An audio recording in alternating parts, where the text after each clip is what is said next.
You're listening to Miller and Moulton, exclusively on the Florida Sports Network. And now, here's Mark Miller and David Moulton. Top of the morning to you. Happy hump day. How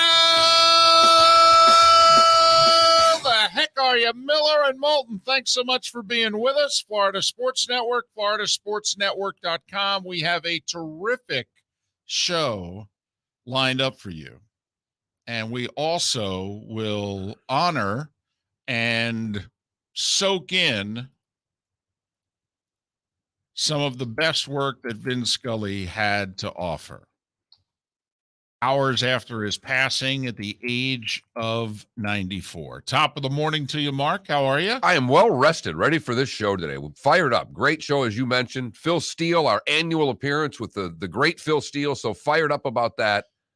And the funny thing is, and Phil comes on once a year, sometimes twice a year, but, you know, we get him. He publishes his college football preview, and we've booked a half an hour with him for at least 12 of our 15 years, it seems, together. And usually when we get it, it's great because we get them in early August, and boy, do we need it.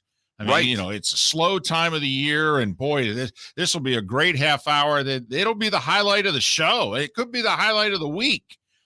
And here we were going over everything that we have on the show today, and we looked at one another and go, it's great having Phil Steele on. We don't need him. Can we push it back to next week? Could anything else happen in a 24-hour period? Oh, my goodness. And we had a baseball trade deadline that was incredibly active. It might be the third biggest or fourth biggest story of the day. It might make fifth on your start. If Soto wasn't traded, it wouldn't have made the top four. Dadgum, good point. So then you've got the Dolphins story. By the way, what a coincidence that story dropped the day after the Deshaun Watson suspension. That's amazing. Wow. I mean, it takes the Watson story right off the front page, right off the sports talk shows. I mean, that's remarkably good timing for the NFL. Boy, funny how they did that. What a break they caught there. Do you think maybe now, upon further review, we were all surprised, why is it taking Judge Robinson so long? And maybe they called her and said, listen, we got a really big story on Tuesday the 2nd. Could you drop yours on the 1st? Unbelievable. And now, of course, you know, we'll see. I mean, Raj still has, 27 more hours to appeal. So we'll see if he does. You know, the NFLPA and Watson have already said, if you appeal, we're suing. Great. We got no legal grounds, but we're suing. But Vin was the last of the greatest generation broadcasters, right? I mean, you know, we tried to rack our brains here before the show. And Callis. You know, you start going through the big cities in America and even nationally, Jim McKay is right gone. So, I mean, and Marv Albert and Al Michaels are not of that era. No. I mean, Marv's, I think, 80, and Al, I believe, is like 77 or thereabouts. So, you know, Vern, who's, you know, does the Masters, and I don't think he does anything else anymore. I believe Vern's in his early 80s. He's not quite that generation and era of broadcaster, but you know, Vin was, you know, arguably the best, but also very much the last, you know, of the generation where television became the big deal that it now is. And then therefore the announcers, the very first announcers who were transitioning from radio to TV, were just giants. No pun intended. Vin, who grew up in the Bronx and yet grew up a Giants fan, a New York Giants fan, all right, and then ends up doing 67 years with the Dodgers. So he had all the New York bases covered. Really did. And then all the national games that Vin did. And also the national sports. I mean, there's a whole generation, you know, like unless Felipe has, you know, done some looking up of Vin Scully and legendary broadcasters. But, Vin did a lot of NFL. Vin would do the West Coast golf. You remember the Andy Williams San Diego Open and what have you on ABC? It'd be Vin. And then they would turn it over. Vin had to do baseball, so Jim McKay took over on ABC doing golf. Vin did the Masters for a long time. And it didn't matter. ABC Golf, CBS Golf, didn't matter. I mean, there's Vin Scully voice on legendary Masters calls in the 60s and even into the early 70s before Summerall took over as the voice on CBS. He did Super Bowls, I believe. Oh, yeah. I think his last network game with CBS was Montana to Clark, the 81 NFC Championship game, I believe. And Hank Stram was his broadcast partner. And Madden was paired with Vin for like a game. They were trying to figure out who to put John Madden with. And he did like 4 games with 4 different play-by-play guys. And they had to make a call. Are we going to put him with Vin or are we going to put him with Pat? And it's funny because they did that. Why was Summerall not there? Because he was doing the U.S. Open tennis. We can't have you do the NFL. We need you at the U.S. Open. And in that 4 weeks, we're going to work you with some different broadcasters and see what works. And they end up going back with Summerall and Madden. Well, I mean, right. Well, I know, but you and I just have this is a Miller and Moulton thing, okay? And David loves the U.S. Open. Yes. But the fact of the matter is that the NFL was second to the U.S. Open. Yes, very much so. Also, that I don't know if it was the height of tennis in America, but you had Chrissy and Jimmy McEnroe, Borg, Martina in that time, 79, 80, 81. McEnroe, who won all 3 of those U.S. Opens, but that's when Madden was breaking in. And they're trying to figure out, man, who are we going to partner him with? And they ultimately, obviously, decided on Summerall. And even Vin said, work better. Madden needed somebody who talked a little less. And nobody was more of a minimalist than Pat Summerall. And obviously talking about legendary broadcaster Summerall from that era as well. Obviously had an amazing life and career. And obviously to live to 94. And yet when certain people pass, even in their 90s, you go, damn. Well, absolutely. Because he was, if you're a sports fan, think about what a big part of chunks of your memories are Vin Scully. We were talking before the show, and granted, we're both pseudo sportscasters, and key on the pseudo, right? But we were just reflecting, if you are of a certain age, and if Los Angeles was where it was that you were growing up and or living out your life, you had for the same era. And in some cases, even you had 3 of these 4 for multiple eras. But you had Vin Scully calling the Dodgers, Dick Enberg calling UCLA basketball with John Wooden and the Angels. You had Chick Hearn doing the Lakers. And you had Bob Miller doing the Kings for the first 50 years of their existence. And if you don't know anything about Bob Miller and you're into sports casting, take a moment and look it up. You'll realize who he is pretty quickly because Bob Miller is the hockey announcer in damn near every hockey movie there's ever been. Right. So we will be playing clips of Vin Scully throughout the show, beginning with the next segment. And some of them are going to be long. Yes. And it's now, granted, Miller and Moulton are a couple of goobers when it comes to something like this, because, like I said, we're pseudo sportscasters. But there's the old adage, Mark, and I've done more baseball than you, but every sportscaster knows about, if you start telling a story, you have to make sure You could get the story in before you have to go to break, or before the home run is hit, or before the goal is scored. If you're going to tell a story, all right, better make it work within the flow of a game. And the running joke in the industry is everybody else who starts a story with 2 out and nobody on, the out happens immediately. It's a line to third and the inning's over. And you have to awkwardly stop what you're talking about and throw it to break.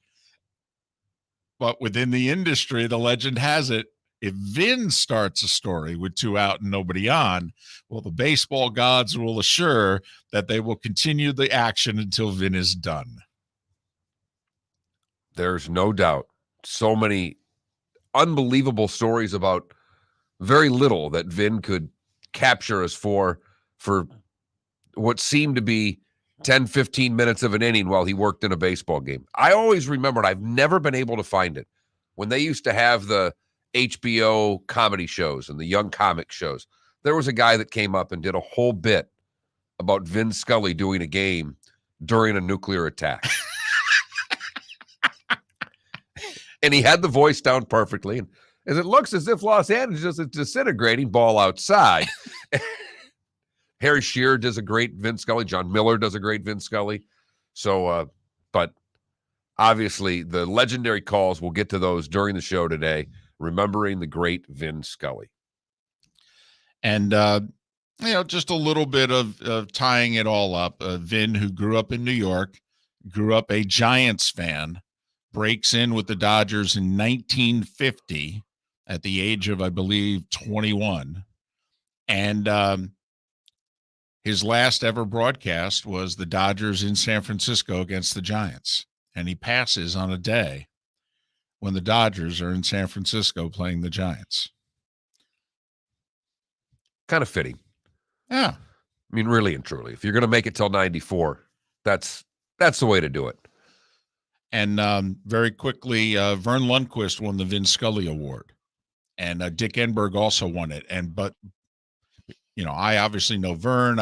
I know Dick's spotter, and both Dick Enberg and Vern Lundquist basically considered it one of the, if not the greatest honor that they received in their career when Vin Scully called them up and said, "Hey, you're the winner." Because if Vin Scully says you're worthy of the Vin Scully Award, then who's going to top that? I just don't know how you talk when he calls. It's kind of like when you get the Hall of Fame call, right? Miller and Moulton with plenty of Vin Scully next on the Florida Sports Network. Bring your big mouth to John Smith Subs and indulge in their overstuffed subs with the freshest quality ingredients. Enjoy our famous steak bomb with perfectly grilled marinated sirloin steak topped with provolone cheese, grilled onions, peppers, mushrooms, crispy bacon, juicy tomatoes, and creamy mayo. Boom! Made-to-order crispy fries can be paired with the Gator, the Cuban, the Chicken Bomb, or the Italian. Love local. Eat delicious with John Smith Subs. Find a John Smith Subs location near you today. Golfers, are you bored of the same old driving range warm-up routine that's not getting you the results that you want on the course? Power up your golf swing by adding resistance bands to your range sessions with the Orange Whip Golf's Power Strap Kit. Featuring band attachments to your feet and hips, Power Strap resistance training will boost club head speed, increase power, improve flexibility, all with just a few swings. Buy a Power Strap Kit today. Go to orangewhipgolf.com and use code Miller10 to receive an additional 10% off the already great price of $119. We did this before the pandemic, and now we're doing it again. The Miller and Moulton Fantasy Football Summit. We want you to win your fantasy football league, so we've recruited an expert just for you. Dr. Roto, who you hear regularly Thursdays on Miller and Moulton during the season, will give you his tips, advice, and insight just days before your fantasy draft. In addition to that, you'll get food and drink and all of your questions answered. You'll leave the Miller and Moulton Fantasy Football Summit with the Dr. Roto cheat sheet so that you can draft a great team and follow his award-winning insight throughout the season. So if you want to win, we'll see you August 11th, Shoeless Joe's Sports Cafe for dinner, drinks, and the doctor. Dr. Roto, that is. Go to floridasportsnetwork.com to sign up today. That's floridasportsnetwork.com for the Fantasy Football Summit. Thursday, August 11th, 7 o'clock, Shoeless Joe's Sports Cafe. You are listening to Miller and Moulton on the Florida Sports Network.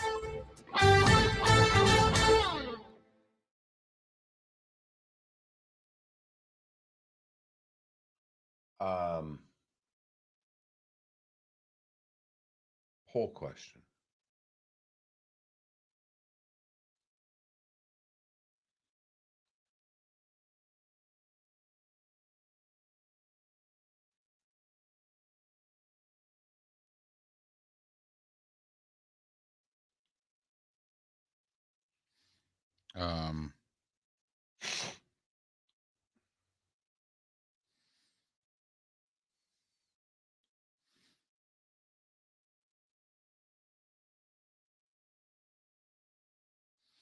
Something about the Dolphins The thing? Dolphins, right? Yep.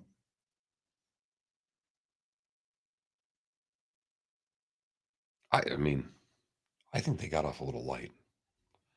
They admitted there was tampering, and he's going to be able to keep the team with only $1 million fine. I'm stunned.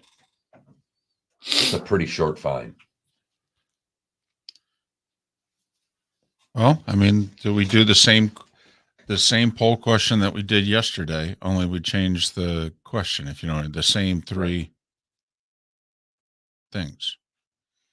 Oh my gosh, Vince Scully did the Joe Carter call as well. No, you're right, Steve. I didn't. That's because we were actually doing show prep today.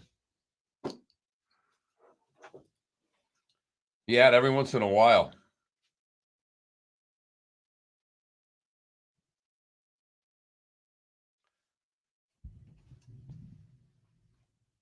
The Buckner one's more etched in my mind than the Gibson one, but it's really close for me. Behind the bag.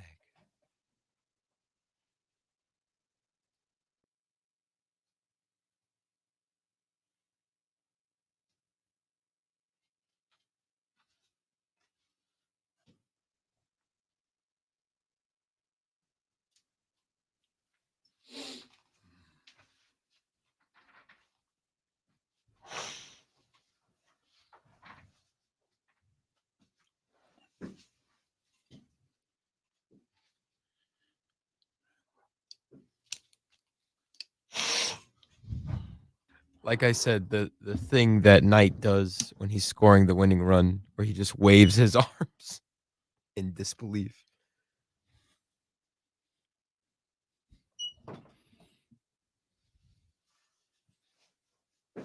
Well, DC, first off, I have to laugh. You've referred to him as Vic and Vince as well as Vin.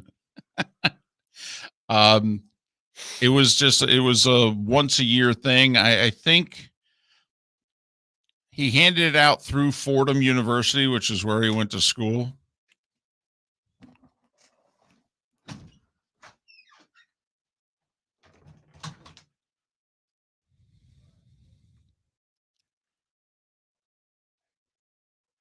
It's I got to be honest. You listen to the whole Mookie Wilson at bat, you listen to the whole Kirk Gibson at bat. I mean, it's just a doctorate in broadcasting.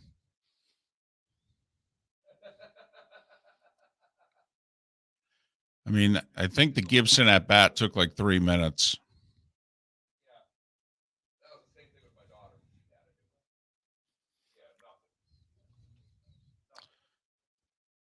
Yeah, Adam, not the day to be talking about Jaguars preseason, to be honest.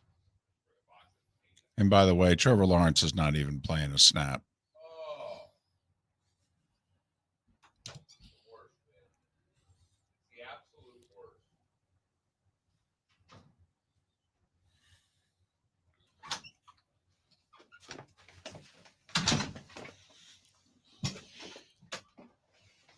Well, yeah, you know, DC, it's difficult to explain to at least an entire generation, but you had the NBC game of the week on Saturday afternoon, and then you had the Cubs on GN, the Braves on TBS, and the Mets on WOR, the three quote-unquote superstations. And those were the only 4 games that people coast to coast could get. Otherwise, everybody just had their local game. Right. Of which you were only getting 3 a week, a lot of it, 2 or 3 a week. Right. You weren't getting every, Like even in New York, not every like Mets and Yankees game was televised. Right. Not even close. I mean, a lot of times it'd be Well, like, for the longest We're time, the coming back. Yankees still had a local affiliate that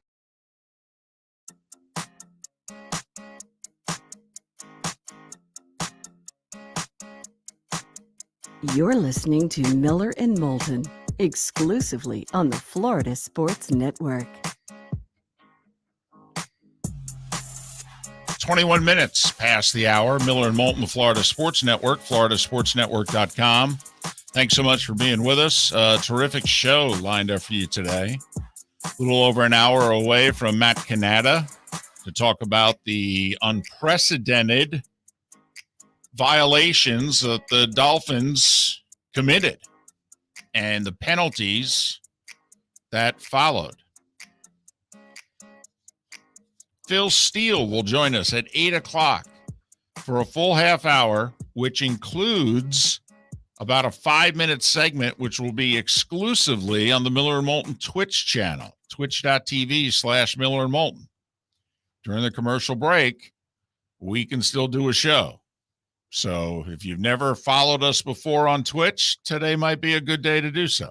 And as always, when we do these exclusive Twitch things, even though it'll only be for about 5 minutes, we'll try to get in as many questions that you Twitch folks are asking as possible. And if there's a bunch of good ones, we'll extend those for our second segment with Phil Steele as well. And as always, it's Wednesday. That means Seth Everett will join us on the show. Baseball trading deadline, lots of NFL news, a day away from preseason football to scratch the itch for many of you since it's been 200 plus days since the Super Bowl. Ooh, I got to break that Jags collar out for the dog tomorrow. Start this season off on the right foot with my wife not talking to me. I love the fact that you're going to bring angst on yourself in early August. You're not even trying to put off the angst. No. Let's get this out of the way. Let's just push this right to the let's address this. The Juan Soto trade, a blockbuster to the Padres. So many of you won't see him play baseball anymore, at least for the next 2.5 years. But for many of us, the big story is the passing of Vin Scully at the age of 94. You know, Vin hasn't called a game for nearly 6 years. 2016 was his last season doing the Dodgers, and yet we all feel like, you know, he was like that distant uncle. You're like, oh, man, Uncle Vin died? How many times on our show have we just played Vin clips for the hell of it over the years? That's why. And of all the complaints we get on this show, which we do get, I don't like this segment. I don't like this guest. I don't like this guy, whatever it is. You ever get a complaint in all your years playing a Vin clip? No. In fact, you know, there's a lot that's out there nowadays in the social media landscape. But one of the best comments I saw this morning was someone from San Francisco that said, he's the only thing I loved about Los Angeles. There you go. But there's so many legendary Scully calls, from famous moments to just him being able to tell a story like no one else. Here's one of the most famous moments that Vin Scully was there for. If you remember, in April of 74, when Hank Aaron was sitting at 714 home runs, the Braves were hosting the Dodgers, and that meant Vin Scully on the radio. 1 ball and no strikes. Aaron waiting. The outfield deep and straight away. Fastball is a high drive into deep left center field. Buckner goes back to the fence. It is gone.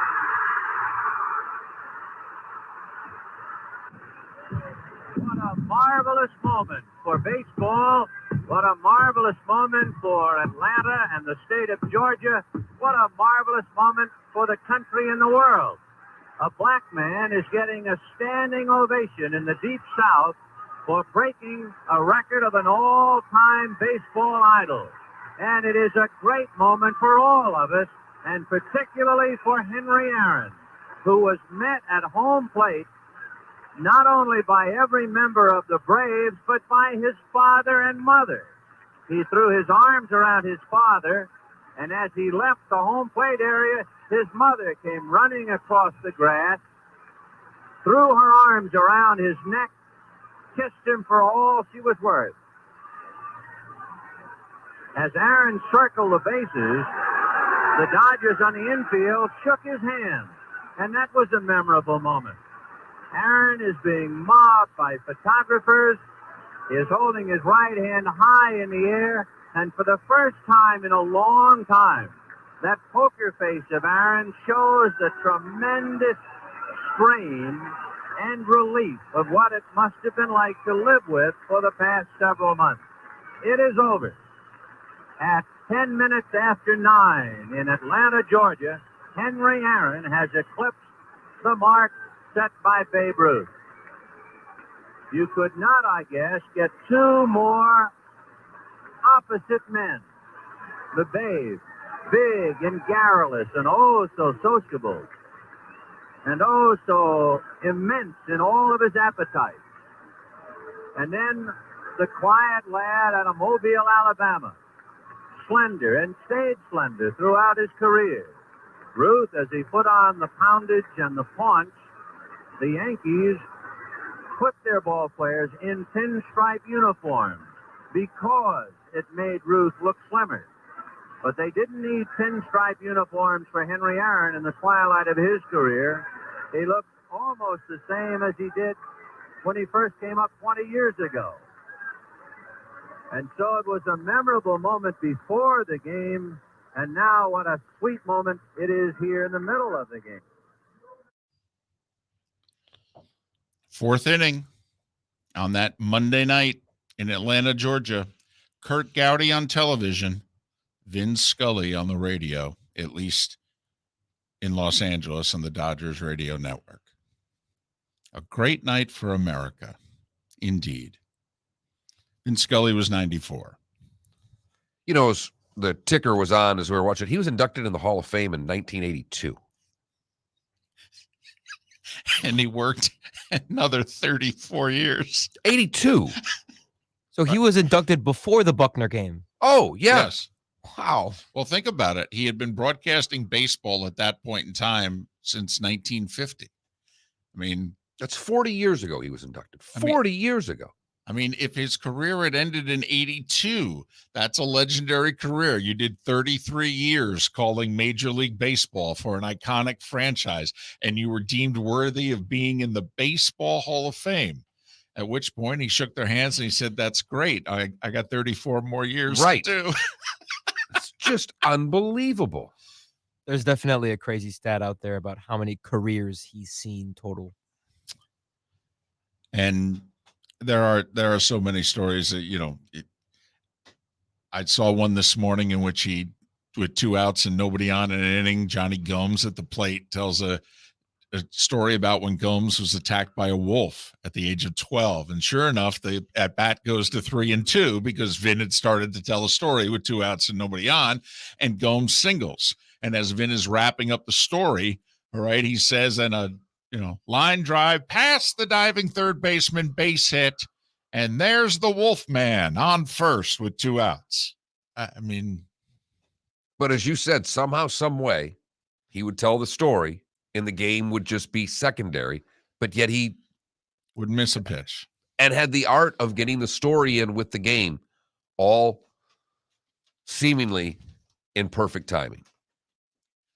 And DC is mentioned in our Twitch chat room. In the 80s there, ABC and NBC alternated World Series.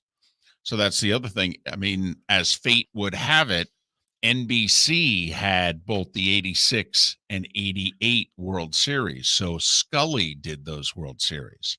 Al Michaels did the World Series on ABC, who was inducted last year into the Baseball Hall of Fame. And there's a whole generation of people don't even realize Al Michaels did baseball because he hasn't done a game since I think it was 95 nationally. I think I knew he did baseball. I didn't know. You know, in the amazing 86 playoffs, it was Al Michaels doing that Red Sox Angels series, the Donnie Moore Game 5 in the ninth inning and the home run and all that. That was Al. And, well, it was Al also in the Earthquake series. Right.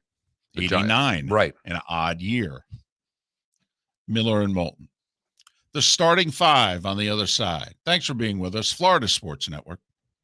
Golfers, are you bored of the same old driving range warm-up routine that's not getting you the results that you want on the course? Power up your golf swing by adding resistance bands to your range sessions with the Orange Whip Golf's Power Strap Kit. Featuring band attachments to your feet and hips, Power Strap resistance training will boost clubhead speed, increase power, improve flexibility, all with just a few swings. Buy a Power Strap Kit today. Go to orangewhipgolf.com and use code Miller10 to receive an additional 10% off the already great price of $119. We did this before the pandemic, and now we're doing it again. The Miller and Moulton Fantasy Football Summit. We want you to win your fantasy football league, so we've recruited an expert just for you. Dr. Roto, who you hear regularly Thursdays on Miller and Moulton during the season, will give you his tips, advice, and insight just days before your fantasy draft. In addition to that, you'll get food and drink and all of your questions answered. You'll leave the Miller and Moulton Fantasy Football Summit with the Dr. Roto cheat sheet so that you can draft a great team and follow his award-winning insight throughout the season. So if you want to win, we'll see you August 11th, Shoeless Joe's Sports Cafe for dinner, drinks, and the doctor. Dr. Roto, that is. Go to floridasportsnetwork.com to sign up today. That's floridasportsnetwork.com for the Fantasy Football Summit. Thursday, August 11th, 7 o'clock, Shoeless Joe's Sports Cafe. Mark Miller for SWFL Golf Carts or online, flgolfcarts.com. If you're looking for a golf cart, an e-bike, or an e-motorcycle, go visit Alex and the gang at SWFL Golf Carts. flgolfcarts.com online. Check out their whole inventory. If you're looking for a custom cart, they can take care of you. 2-seater, 4-seater, 6-seater, they've got you covered. E-bikes, nobody better for value and service. E-motorcycles, check them out. Again, flgolfcarts.com. flgolfcarts.com. You were listening to Miller and Moulton on the Florida Sports Network.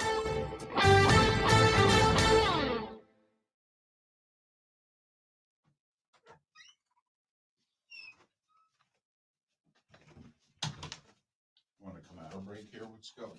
Yeah. And then go into the starting five. Yeah. You can come out of break with one of the shorter ones here, Buckner or whatever.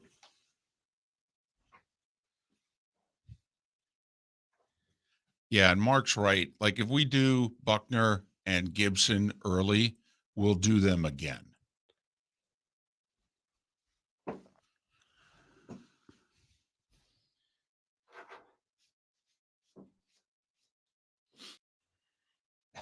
All right, there we go.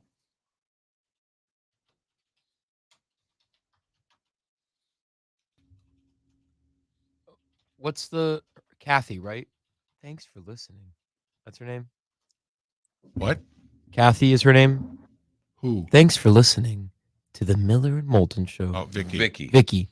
I'm gonna let Vicky's voice do the thing, and then I'll lower the Yeah. music and I'll play it.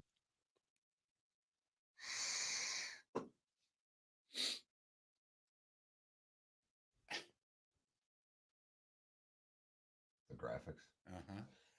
Backdoor slider. She is gone.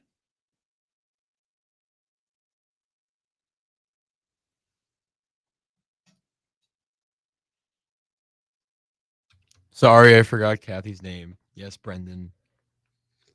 Roast me. Also, DC. Come on now.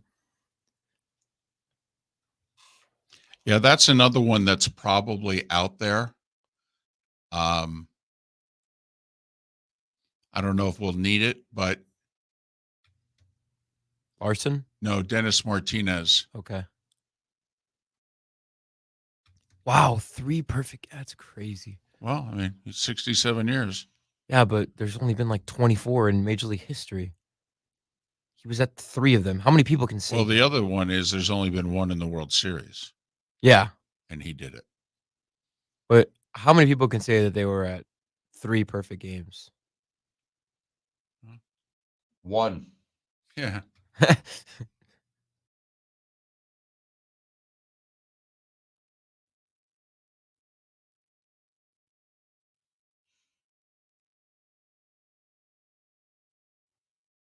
Yeah.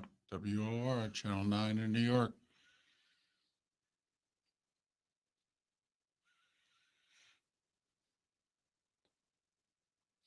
Drysdale was huge. God. just. That's who you put on the air right now. I'd put Kirkchin on before Shambi. Just let Certain people just aren't. Just let Tim go. And I love Boog, but come on.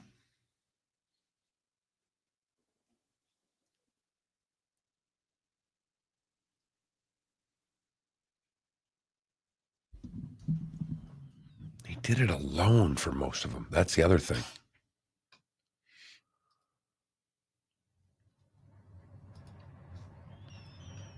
Well, Garagiola's in the Red Sox dugout, clubhouse, when that happens. And then Caragiola's scrambling back to the booth when the Mets tie it. So Vin's alone for that moment. And Joe's literally not even in the booth for Buckner. Because, it's 2 out, nobody on when the whole thing starts. That's right. Caragiola's in the clubhouse. That's right. DC, I've never watched that whole game, but I believe you. What was the final score of the Buckner game? 6-5. 6-5. It was 3-3 going to the 10th. Sox scored 2, Mets scored 3. In that Mets 30 for 30, I'm sure there's a subsection about that, the Buckner game for sure. Oh, yeah, obviously they yeah. don't win the World Series without it. Yeah.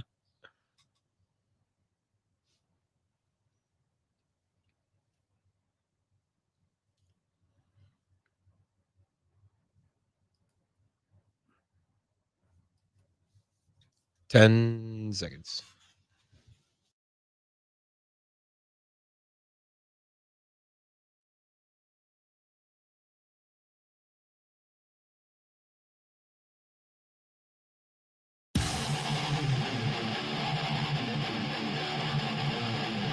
You're listening to Miller and Moulton, exclusively on the Florida Sports Network. So the winning run is at second base with 2 out, 3-2 to Mookie Wilson. Little roller up along first, behind the bag. It gets through Buckner. Here comes Knight, and the Mets win it.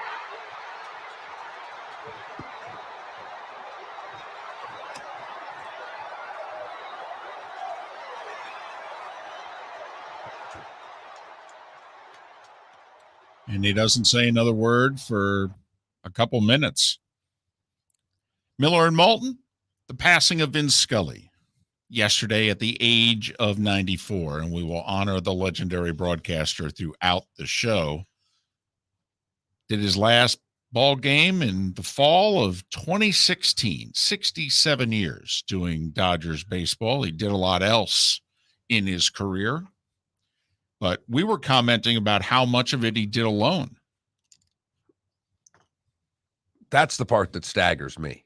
A simulcast, by the way. I mean, he would do the games, at one point in time he was doing radio only, but most of those 67 years Vin did on television. And for the longest time they simulcast it. Solo. Correct. Mm-hmm. Now he did them with Drysdale. And they were a really good team. And then, tragically, Drysdale died at a very young age of a heart attack in Montreal. And they had trouble replacing Drysdale. They tried. And basically, they just decided, let's just let Vin be Vin. And so Vin did the rest of his career. I mean, most of the remaining, 25 years, he did solo. Right. It's remarkable. And he did it well. Arguably better than anybody who's ever done it. And there's a lot of preparation to do baseball solo. And that's just if you're going to stick to balls and strikes and never mind the stories, the research that you had to do. Time he spent at the ballpark, in and around the clubhouses, in and around batting practice, just learning these things. And he was always impeccably dressed. I challenge you to see, maybe you can get a picture of Vin with the tie off. So he's got the white shirt with the collar open and the sport coat on. But that's... In a sport where the media are the worst dressed in sports, and it ain't maybe close. in society. Not to belabor the point of that call, but he goes the 3-2 to Wilson, and then it's the sparsity of words. A slow roller up along first. Behind the bag, and the voice increases with excitement. Behind the bag. It gets through Buckner. And think about how accurate the description is. Right. It gets through Buckner. Through. Here comes Knight, who's rounding third because he was on second base when the ball was hit. There's 2 outs, so he's just running. A slow roller up along first. Excited voice. Behind the bag. It gets through Buckner. Here comes Knight, and the Mets win it. That's it. I love the little hop 2 feet on home plate that Knight does. And at least 2 minutes, he doesn't speak. I mean, there have been some calls in which Vin doesn't speak for 4 because he's doing television. And there are pitchers. Yeah. And also at the time, you were talking about Vin working alone. The irony of that call, Vin's alone. Because Garagiola is down in the clubhouse. Because the Red Sox were about to win the World Series. They had a 2-run lead with 2 outs and nobody on in the 10th. So even when the Mets had scored once and had runners on the corners, the Red Sox are still a pitch away. So Garagiola's in the clubhouse. The wild pitch happens. Tying run scores. Then I think Mookie fouls off 1 or 2 more pitches and then the slow roller. So Garagiola doesn't start leaving the clubhouse. I mean, not even a minute. Garagiola's trying to make his way back up to the booth at Shea Stadium. And that's not going to happen. No. Good luck getting an elevator. Well, from the past to the present, it's now time for The Starting 5. 5 stories you need to know. It's the Starting 5 on Miller and Moulton. Here's number 1. I don't know about you, David, but when I saw that panic in Felipe's eyes about the starting 5, I was pretty sure we were going to get the Hank Aaron call again. I was going to say, he's got so much stuff queued up right now. I mean, goodness knows what we were going to get. Yeah. Could get that Puckett story that we're going to have him tell later in the show. Anything's possible. Yesterday was baseball trade deadline. Juan Soto ultimately got dealt to the Padres along with Josh Bell. 3 major leaguers and 3 minor leaguers go back to the Nats. Interesting part of that deal, apparently Eric Hosmer of the Padres was included in the deal, and he has a no-trade clause, and he nixed the trade to Washington. However, he accepted being traded to the Red Sox. Phillies actually did quite a few things. Phillies got Noah Syndergaard from the Angels, David Robertson, a reliever from the Cubs. They also got center fielder Brandon Marsh. Here's some irony. Remember, it was a week or so ago, you had the whole Royals, Blue Jays, the 10 Kansas City players who weren't vaccinated couldn't make the trip to Toronto. One of the players who kind of hinted that, well, maybe, I'd get vaccinated if I was on a good team was Whit Merrifield. Whit Merrifield got traded by the Royals yesterday, and we joked that we thought they'd trade 1 or 2 of these guys. Did you see where Whit Merrifield got traded? Toronto? Yeah. Uh-huh. Well, now he doesn't have a choice. It's got to get vaccinated just to get in the country. Braves got Angels. You don't want to get vaccinated? I'll show you. How you like Toronto?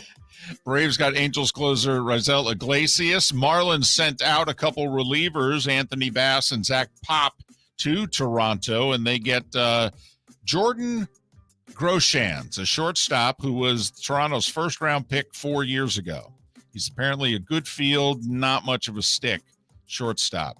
Rays did nothing. Zip, zilch, nada. Twins did a lot. They got Orioles closer Jorge Lopez.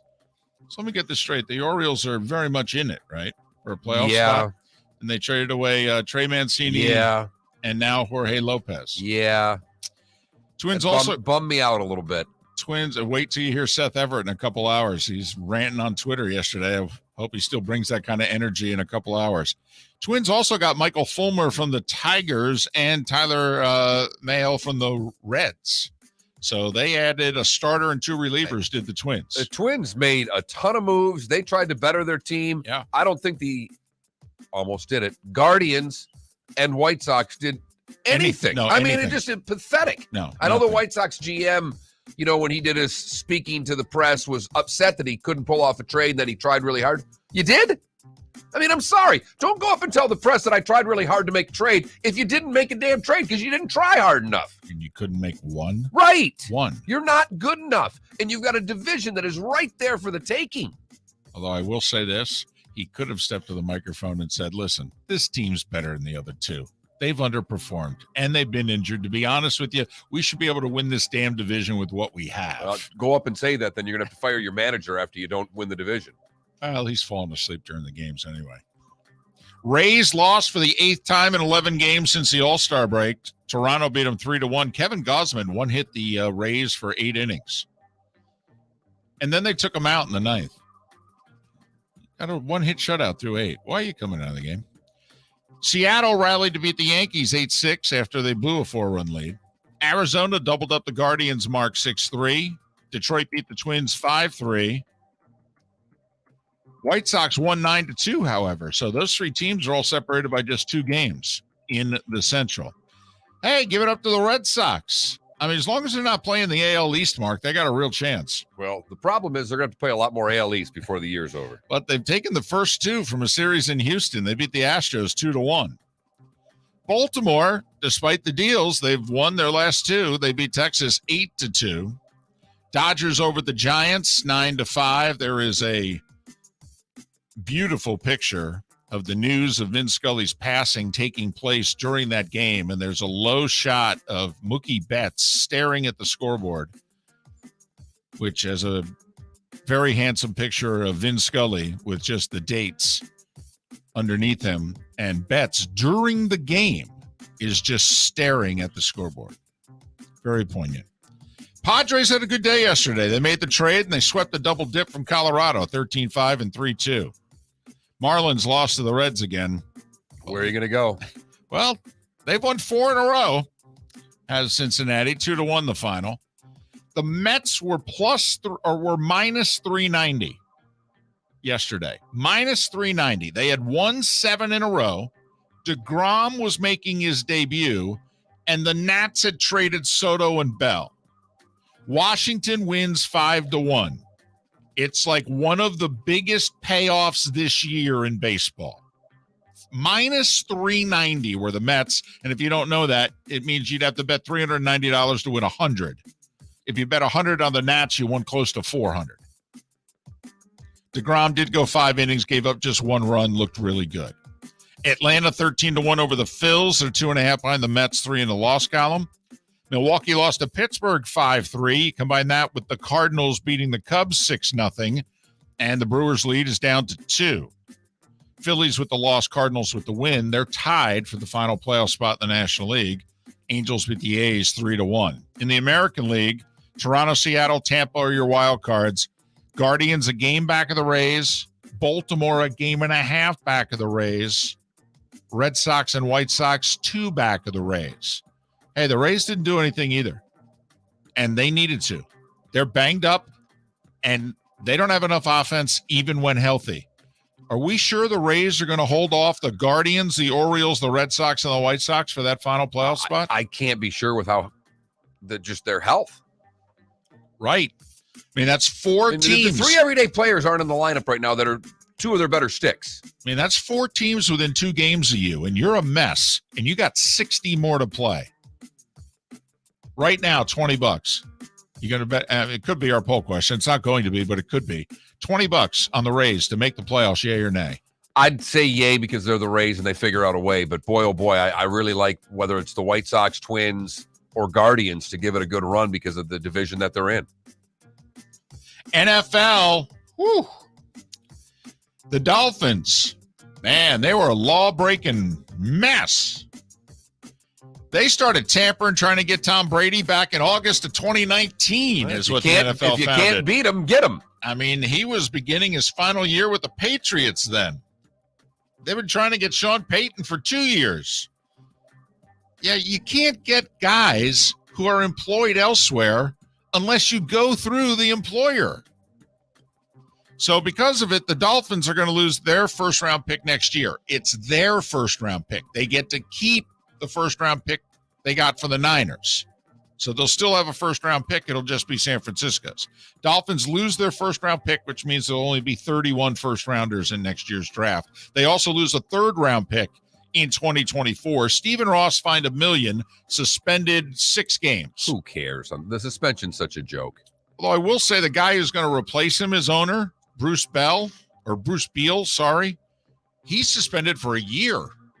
Well, he was the one doing all the tampering, apparently. But the NFL concluded, Mark, despite all this, no tanking. They did not intentionally tank. That what Brian Flores is alleging, there's nothing to it. Stephen Ross has a quirky sense of humor. He joked out loud about maybe we'd be better off losing in 2019. It would help us in the 2020 draft, but he really didn't mean it, Mark. That's right. Wow. No. That's kind of right up there with the magic bullet theory and the Kennedy assassination. And that was the Starting Five every weekday morning at this time on Miller and Moulton.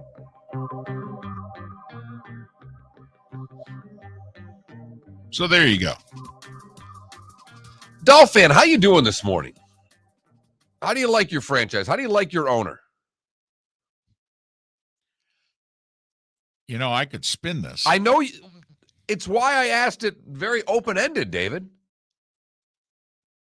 I mean, he tried to get Sean Payton and Tom Brady. Right. Put it this way. Trying to get Tom Brady, worth losing a first-round pick over? Because they tried, and this also, the NFL concluded all the story about Brady and Peyton and this past spring. Oh, yeah, that was real. That's why the draft picks are gone. It's tampering. They didn't say anything about the tanking. This is about tampering. Right. Which, by the way, so I think it pretty much tells us Brady's going to be involved with the Dolphins going forward, right? Because it's not like Brady didn't return their calls. Miller and Moulton. Bring your big mouth to John Smith Subs and indulge in their overstuffed subs with the freshest quality ingredients. Enjoy our famous steak bomb with perfectly grilled marinated sirloin steak topped with provolone cheese, grilled onions, peppers, mushrooms, crispy bacon, juicy tomatoes, and creamy mayo. Boom! Made-to-order crispy fries can be paired with the Gator, the Cuban, the Chicken Bomb, or the Italian. Love local. Eat delicious with John Smith Subs. Find a John Smith Subs location near you today. Mark Miller for SWFL Golf Carts or online, flgolfcarts.com. If you're looking for a golf cart, an e-bike, or an e-motorcycle, go visit Alex and the gang at SWFL Golf Carts. flgolfcarts.com online. Check out their whole inventory. If you're looking for a custom cart, they can take care of you. 2-seater, 4-seater, 6-seater, they've got you covered. E-bikes, nobody better for value and service. E-motorcycles, check them out. Again, flgolfcarts.com. flgolfcarts.com. Golfers, are you bored of the same old driving range warm-up routine that's not getting you the results that you want on the course? Power up your golf swing by adding resistance bands to your range sessions with the Orange Whip Golf's Power Strap Kit. Featuring band attachments to your feet and hips, Power Strap resistance training will boost club head speed, increase power, improve flexibility, all with just a few swings. Buy a Power Strap Kit today. Go to orangewhipgolf.com and use code Miller10 to receive an additional 10% off the already great price of $119. David Moulton for Napa Auto Parts, and Napa Filters. Insist on Napa Filters for your vehicles, or if you're a do-it-yourselfer, only buy Napa Filters. Napa has a filter for almost anything on earth that moves, whether it's motorcycles, foreign and domestic cars, vans, SUVs, earth-moving equipment. You get the idea. Napa Auto Parts, Napa Filters. Insist on them for your vehicles, or if you're do-it-yourselfer, only buy Napa Filters. We did this before the pandemic, and now we're doing it again. The Miller and Moulton Fantasy Football Summit. We want you to win your fantasy football league, so we've recruited an expert just for you. Dr. Roto, who you hear regularly Thursdays on Miller and Moulton during the season, will give you his tips, advice, and insight just days before your fantasy draft. In addition to that, you'll get food and drink and all of your questions answered. You'll leave the Miller and Moulton Fantasy Football Summit with the Dr. Roto cheat sheet so that you can draft a great team and follow his award-winning insight throughout the season. So if you want to win, we'll see you August 11th, Shoeless Joe's Sports Cafe for dinner, drinks, and the doctor. Dr. Roto, that is. Go to floridasportsnetwork.com to sign up today. That's floridasportsnetwork.com for the Fantasy Football Summit. Thursday, August 11th, 7 o'clock, Shoeless Joe's Sports Cafe. You were listening to Miller and Moulton on the Florida Sports Network.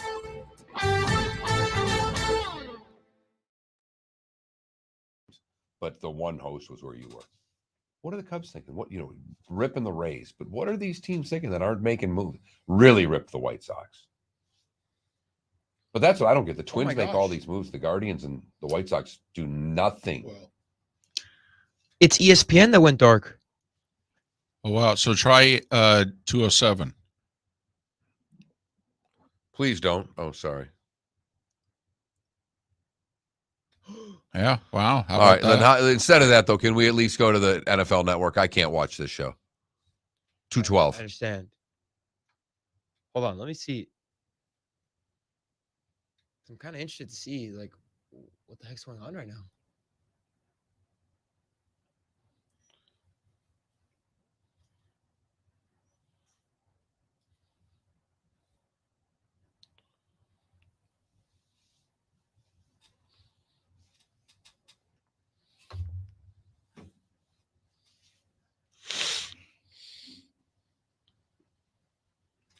So, what are you gonna play here, coming out of the top of the hour?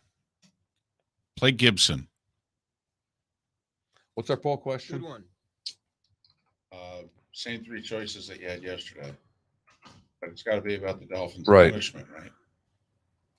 Too little, too much, just right. Dolphins were found guilty of tampering.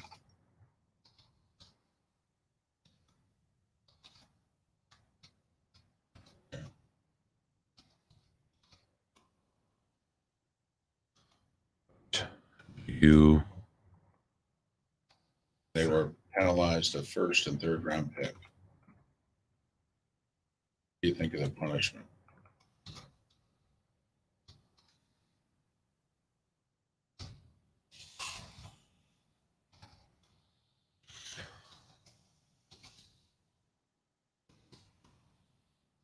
One thing that cable television will forever have on streaming, like one thing that these big ass remotes will have, is the previous button. The previous button is power.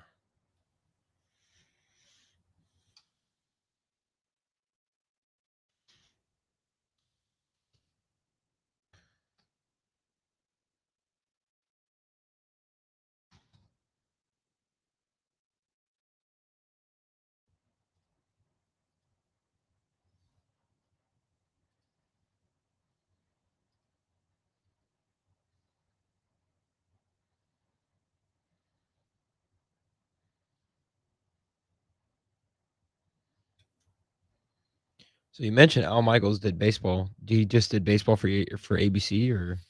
Yeah.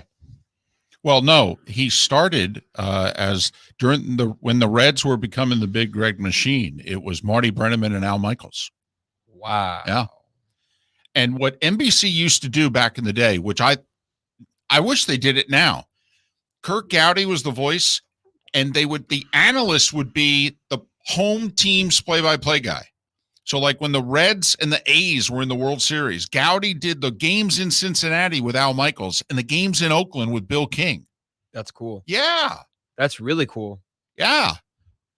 And then in the mid to late 70s, they went to like Tony Kubek and then Joe Garagiola. But You got 10 seconds. Is that Joe Cool?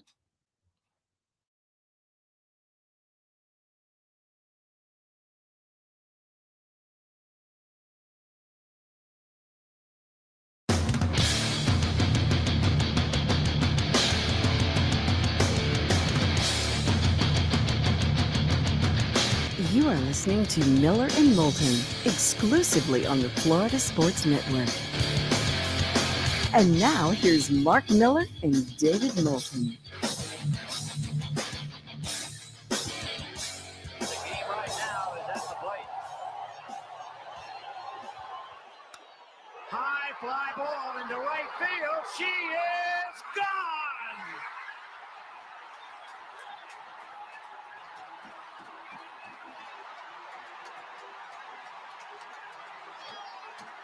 In a year that has been so improbable, the impossible has happened.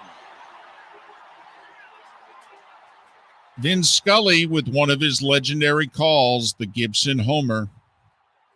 Game 1 of the 88 World Series. That was his only at-bat of the World Series. It was a pretty good one. Eckersley hadn't given up a homer in nearly 2 months. I think he only gave up like 4 for the year. The other thing was Eckersley walked the hitter ahead of him, and Eckersley had less than 10 walks on the season. But Vin Scully passed away, in case you didn't hear, at the age of 94. He retired nearly 6 years ago after 67 years as the voice of the Dodgers. He also did network golf and football and a lot of other things. Miller and Moulton on this hump day. Thanks so much for being with us here on the Florida Sports Network.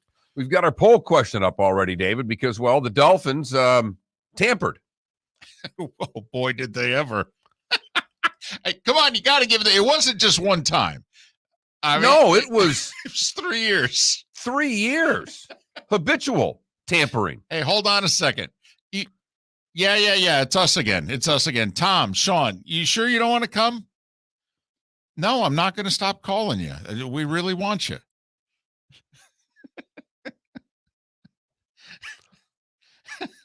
Unprecedented tampering is what the commissioner called it. Yeah. Unprecedented. Right. And they yet only lose a first and a third round draft pick. That's so certainly one way to look at it. And they were fined whatever. Yeah. I mean, you're finding a billionaire $1 million. I mean, would they fine him $1.5 million and the other owner $500,000? So $2 million in total fines for billionaires. Wow. For guys who own an NFL team. Wow. That'll really set them back. Unless they're giving me the fine, I'm not that interested. Oh, boy. So, yeah. But, I mean, it's a huge penalty. No team's ever been penalized like this before. I mean, the Patriots twice lost first-round picks, but they said to the Dolphins, no. What you did is worse. We're taking a first and a third away. And by the way, you owners, you're going to inherit the team from Ross. Yeah, you're gone for a year. And Stephen Ross, you're gone till like week 6. Do you know who technically is the controlling owner of the Dolphins right now? It's not a joke. Because remember, those are the two. No, I know they sold all these pieces, the small parts. So right. The Williams sisters? Well, it's funny you ask. I believe technically, may have to look this up. I thought I heard it was Fergie. Okay, well, right. But it's Mark Anthony, it's the Williams sisters, and I thought the fourth was Fergie. And for whatever reason, if you look in like the ownership directory, hers is the first picture of the 4. So I'm wondering, does by chance she have just a sliver of a decimal point more than the other 3? But I think they have like an NFL owners meeting coming up, in which they're supposed to decide like Super Bowl locations.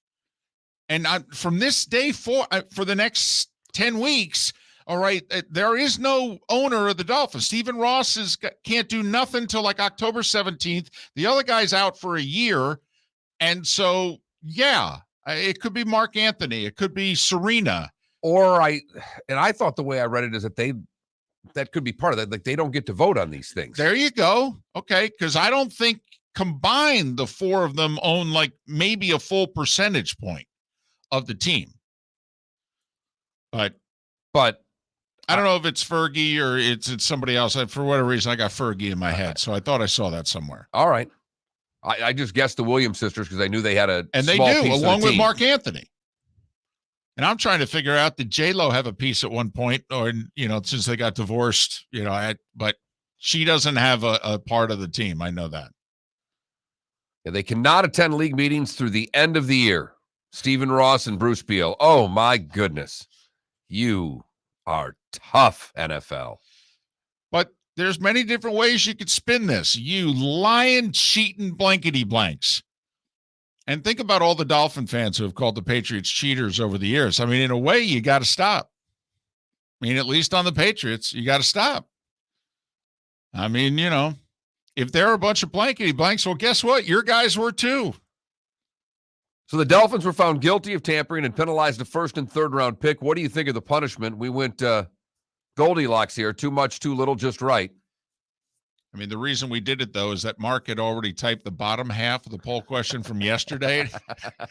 So we just thought of a question in which we could keep the Goldilocks answers for another day. I think it's too little, the punishment, for the record. Now, I don't know how many more draft picks they needed to take. I think the draft picks are fine. I think the fine should have been at the largest level of fines that they've ever given. Snyder has the largest fine in league history at $10 million. So you're thinking that it should have been more. It should have been in that ballpark. Okay. Now, of course, what's interesting in this investigation, another independent investigation, by the way, somebody with a very nice title putting their name on this, a lot of credibility, the whole deal. But the stuff that Flores was alleging, all right, now, come on now, that's taking it just a little too far. They were not intentionally trying to lose. And Flores is bent today. I mean, his statement was just basically you bunch of liars. idiots. I'll tell you what, though, Brian Flores has caused a lot of damage to the Dolphins. I mean, if you think about it, him opening his mouth is what has led to a lot of investigating of the Dolphins. Also, Bill Belichick not knowing how to work his phone certainly helped. That is true. That is true. Sending a text meant for Brian Daboll to Brian Flores. Right. Now, I got to admit, I sent a text to the wrong Steve a couple days ago. Maybe it's a full circle, though. Maybe he's a blankety blank because he did it on purpose. You Well, never know. No, maybe. No. I'm just kidding. But so, you know, I can actually see how you send the text to the wrong Brian, because I sent a text to the wrong Steve late last week and had to go, oops, intended for a different Steve. Sorry. I mean, it wasn't, you know, it wasn't inflammatory in any way. It was something along those lines. It was actually sending out a nice text. I just sent it to the wrong Steve. Believe it or not, I get those more than anybody because I have a very common name, and people do have, whether it's another Miller, another Right. Mark. Sure. And I have gotten, whoops, that was meant for this Miller. Whatever. I mean, time and somehow, some way was half asleep in bed when I sent it, and I sent it to Andy Enfield instead, the men's basketball coach at USC. So I told Andy how much I loved him. He sent me a text back when he woke up, and he said, well, that's nice to know. Thanks. So I understand how the errant text can be sent, but back to the Dolphins. You know, you could spin this. I'm telling you, there's a part of me, if I was a Dolphin fan, that'd be like, hey, listen, no offense.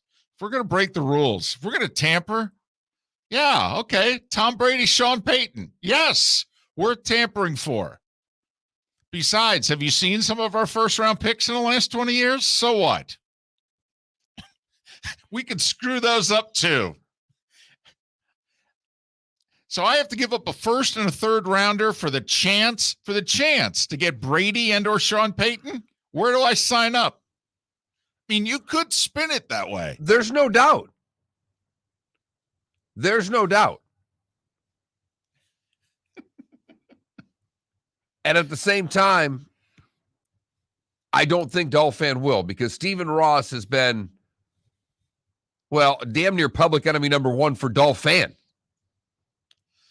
The other thing that it does show is just how much they didn't want Tua. Now, granted, they don't want him for Brady. I mean, you know, come on. It's not saying we think you're a turd. Okay. It's saying we got a chance to get Tom Brady. I mean, but they wanted Deshaun Watson. I mean, Yeah. come on. They have done everything they could do since drafting Tua to say how much they don't want Tua. Absolutely.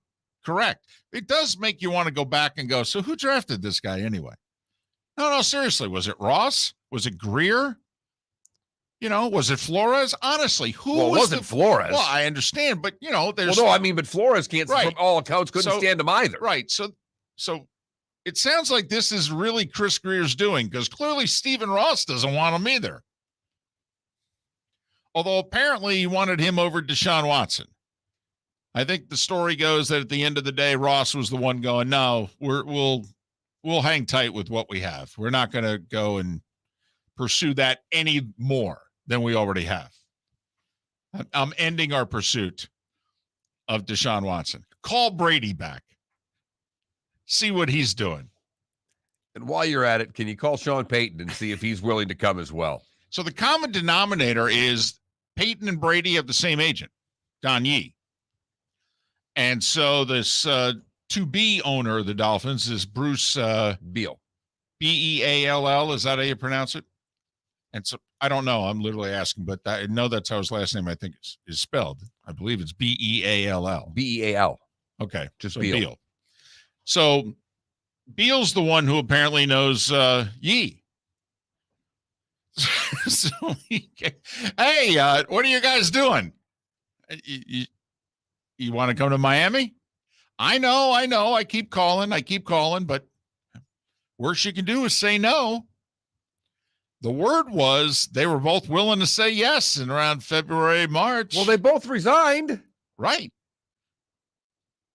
Although it didn't make sense that, assuming that they wanted Brady as a quarterback, not as a GM. Well, that was the old talk that he retired and they were going to force a trade and all of those things. Well, that's right, because Peyton's under contract for the Saints for 3 more years. Right.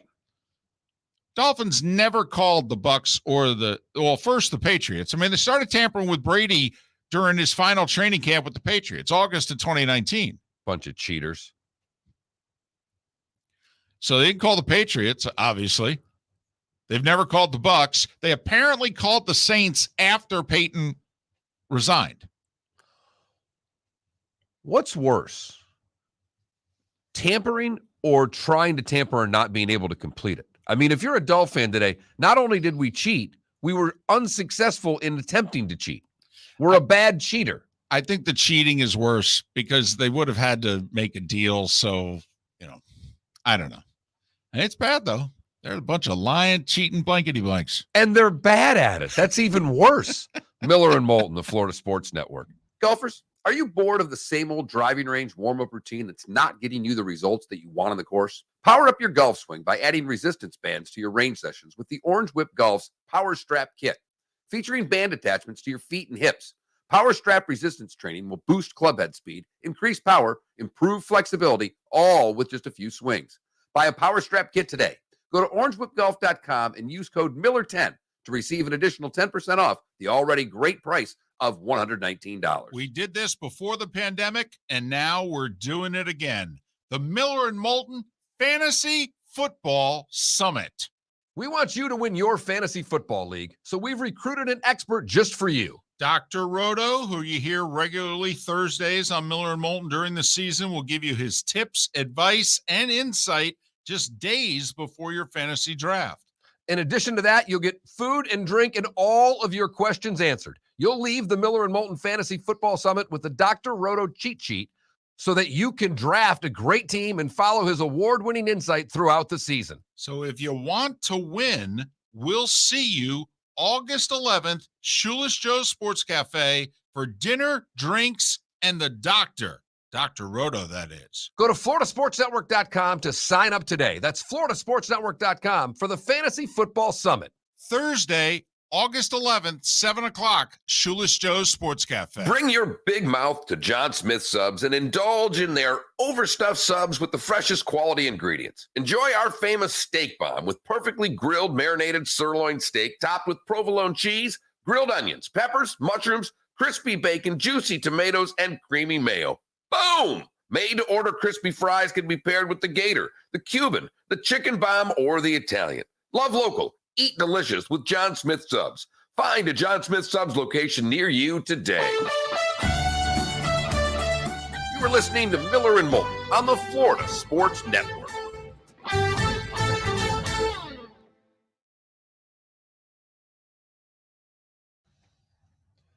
how about this whole set of commercials? Don't know if I've seen them.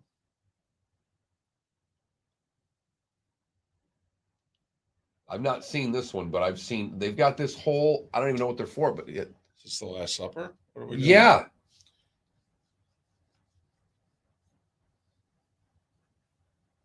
Huh. I think it's for bug spray. Interesting.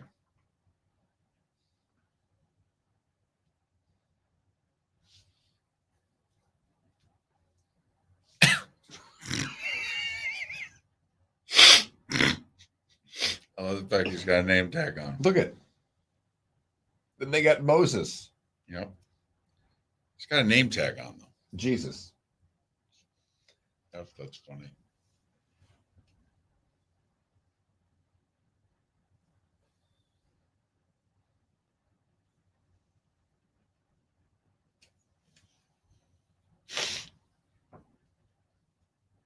Think about her first 7-8 days on the job. Her it all. Think about what's transpired in the last 7-8 days.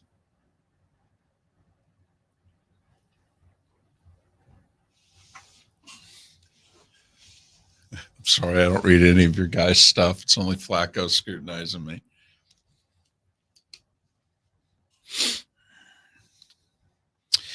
Yeah, you'd have to decertify an agent, and I think the league and the NFLPA have to get together to decertify an agent. Well, DC, Clem Haskins was pretty good at it. I mean, he put that Final Four team together. Now, the T-Wolves were inept at it.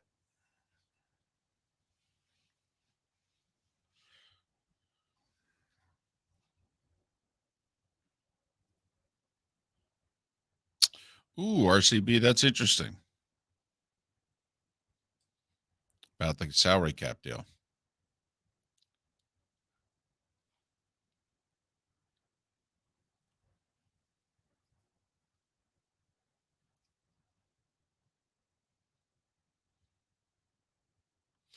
Arch, who did it? The text to you, my old.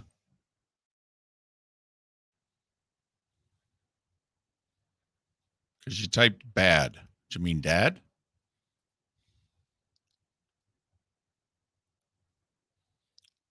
Gloria Stefan, also part owner of the Dolphins.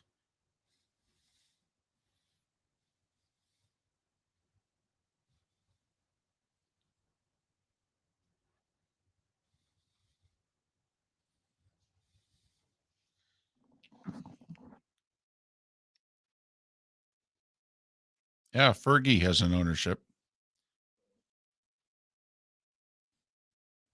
Gloria Stefan.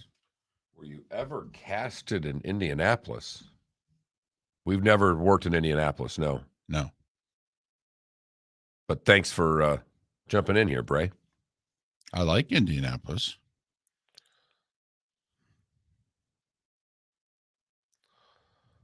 Nope. Where the hell's our producer? I don't know. He's got a minute. Yeah, I know, but I want to make sure he knows what to play coming out of break. I know. Maybe I ought to go to the bathroom.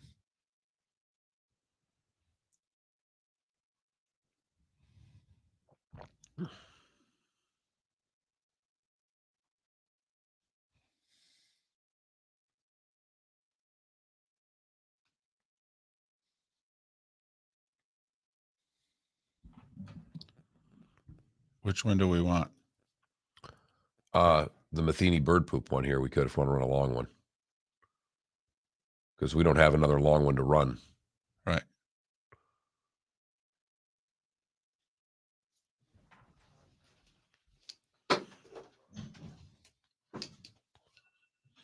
Okay, you running the Matheny bird poop here? Matheny bird poop? Yeah, bird poop. You want to introduce it? Yes. Yes, bird poop.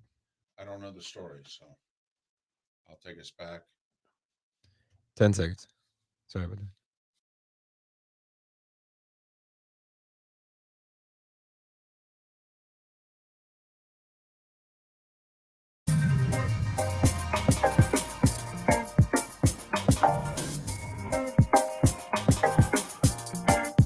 Welcome back to Miller and Moulton, only on the Florida Sports Network. 21 minutes past the hour. Miller and Moulton, Florida Sports Network, floridasportsnetwork.com. Our poll question, the Goldilocks answers for the second day in a row, but a different question. What was the question yesterday? Penalty on Deshaun Watson? Yes. How'd that end up, by the way? You know what? I've got to actually look because that was a hell of a vote. Yeah. Rest of the season ended up winning with 34%. 0 games was second. 6. It's an older poll question.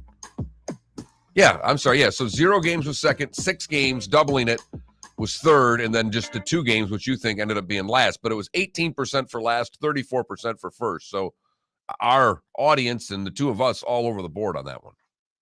By the way, the NFL has about 25 and a half hours. They have till 9 a.m. tomorrow to announce whether or not they're going to appeal the arbiter's ruling that Deshaun is to get just 6 games. Very quickly on that, the word from the NFLPA is that if the league says we're going to appeal, and of course they're appealing to themselves, the NFLPA has said, well, then we're suing you. Now, it's been established anybody can sue anybody, but that they have no grounds. They have no case. This was collectively bargained. Tom Brady lost when he tried to take it outside of the NFL's system of justice. They're going to lose. Yes. That's the simple and straightforward answer. The only thing they may do is they may delay when the punishment takes place. Remember the star caps, the PED suspension right, for the 2 Williams tackles, defensive tackles for the Vikings, and they sued so long that the suspension, which was supposed to take place 1 year, actually didn't take place until the whole next season. But the suspension did, in fact, take place in its entirety. And I got to admit, if I'm a Browns fan, I don't want them to sue. The first part of the schedule is the easiest part of the schedule. I can go 4-2 with Jacoby Brissett in the first 6 games, to be honest. Well, that's if it's 6 games. The suit comes if it's more than 6 games. But we said this is a matter, the legal, the NFLPA and what have you, and they're going to go to the wall for Watson. Hey, Deshaun Watson doesn't want this delayed till next year. He'll start losing real money if he plays this year and doesn't play next year. Exactly. He's losing $350,000 this year. You lose 6-8 games next year, you're losing 18 to 25 million. $3 million a game next year, basically. Right. 2.7 a game. Right. Do the math. So, but the other thing that has been on the top of our mind today is the passing of the legendary Vin Scully. And one thing Vin could do was tell a story. This comes to us from June 27th of 2014. Vin Scully, Mike Matheny, and the bird poop. Bottom of the second inning, no score, and the subject is Mike Matheny. Matheny, 44 years old come the end of September, born in Ohio, lives in Missouri. But he was not even 18 years old, and he came to the University of Michigan with a major league dilemma. Earlier that summer, the Toronto Blue Jays had drafted a catching prospect in the 31st round, but Matheny decided to honor his college commitments, but he had a lot of doubts. Getting drafted was a dream come true, and if he waited till later on, the next time the offer would be less or not forthcoming at all. So he was a young man, not 18, and a lot of pressure. Should I turn pro or go to college? Major League Baseball rules allow players to sign with teams up until a player officially enters college full-time. That's the key, full-time. Anyway, Matheny showered, ready to go to class for the first day, walked out of the dormitory, stomach knotted, and a pigeon defecated directly on his head. Now, conventional wisdom would suggest the bird bombing was a sign that he should hit the road. But Matheny had to go back and clean up. The pitch to Uribe, a strike, 0-1 the count. He went back and showered and cleaned up and decided all of a sudden he was at peace. I'm going to stay here. I'm going to go to college. And there was one other thing that happened. The strike one pitch swung on and missed, 0-2. Matheny went to his first class, and when he reached class, he noticed a pretty field hockey player named Kristen, and he would marry her and live happily ever after. And that's the story of Mike Matheny and the Bird Pool, as Uribe hasn't much of a swing as he returns against a great pitcher and strikes out. Got the at bat in at the end of the day, and he strikes out. Right. Because the story never ends until the story's done. Or the at bat never ends until the story's done with Vin. By the way, at the time that he's telling that story, he's 86 years old. Still digging, still grinding, still finding stories to tell. Right. Still doing the games by himself. Right. Right.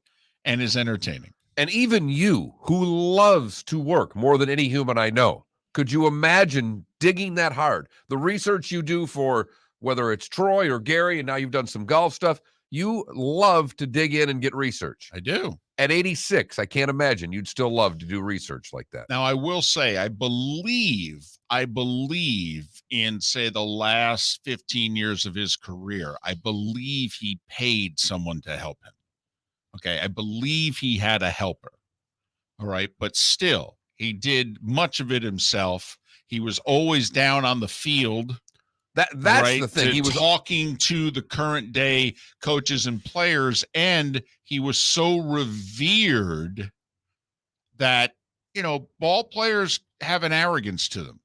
They have a standoffishness about them. They don't like how they are constantly bothered by the media in their clubhouse and around the cages and what have you. But he was so beloved. He was so revered that he could just make his way onto the field and everybody would come to kiss the ring and then would answer any question he have, tell him whatever they want. Well, you don't get a walking museum that often. Right. I mean, that right there was a walking live museum. I mean, you think about it, his first year calling the Dodgers was Jackie Robinson's fourth year in the majors. Jackie broke through in 47, and Vin started calling Brooklyn Dodgers games in 1950. Legend has it he was doing a college football game on the radio from the roof of Fenway Park in inclement weather. And Red Barber was listening to the call driving through New England. And he knew how bad the weather was because he was driving in it. And he was impressed how this young broadcaster never once complained about the conditions that he was broadcasting in. And so he hired this young guy as the number 3 broadcaster on the Brooklyn Dodgers for the 1950 season. It's a lot of broadcasters for 1950. Well, I think Vin only got like an inning. And just, right. Maybe with travel was more difficult then and this, that, and the other thing. He was just, you're the third wheel, son. Right. And just wait for that light to come on and talk. Fresh out of Fordham. Yep. Seemed to do okay. What would happen from there, we wonder. But we will switch gears here coming up and talk a little Miami Dolphins football on the other side. Okay. All right. Well, we have to. I mean, unprecedented, cheating or attempted cheating, right? Can't call it cheating. They didn't. Unsuccessful cheating. Right. They failed again, this time at cheating. I got to admit, if I'm a Dolphin fan, I'm glad. You know what? This is how I want to be. This is how a George Steinbrenner would do it, okay? He got kicked out of the league for 2.5 years, for goodness sakes. That's darn right. I want Brady. I want Sean Payton. You seen some of the quarterbacks since Marino? Some of the coaches? Come on. Damn right. First round pick, whatever. We're going to screw that up anyway. It does make you wonder, if they were trying to tamper when he was still in New England, how the hell didn't they get him instead of Tampa in the first place? Exactly. Maybe he really didn't like Stephen Ross as much as we think he did. And he's a Michigan man. Go blue? Golfers, are you bored of the same old driving range warm-up routine that's not getting you the results that you want on the course? Power up your golf swing by adding resistance bands to your range sessions with the Orange Whip Golf's Power Strap Kit, featuring band attachments to your feet and hips, Power Strap resistance training will boost clubhead speed, increase power, improve flexibility, all with just a few swings. Buy a Power Strap kit today. Go to orangewhipgolf.com and use code Miller10 to receive an additional 10% off the already great price of $119. David Moulton for Napa, Napa Auto Parts, and Napa Filters. Insist on Napa filters for your vehicles, or if you're a do-it-yourselfer, only buy Napa filters. Napa has a filter for almost anything on earth that moves, whether it's motorcycles, foreign and domestic cars, vans, SUVs, earth-moving equipment. You get the idea. Napa Auto Parts, Napa filters. Insist on them for your vehicles, or if you're do-it-yourselfer, only buy Napa filters. Bring your big mouth to John Smith Subs and indulge in their overstuffed subs with the freshest quality ingredients. Enjoy our famous steak bomb with perfectly grilled marinated sirloin steak topped with provolone cheese, grilled onions, peppers, mushrooms, crispy bacon, juicy tomatoes, and creamy mayo. Boom!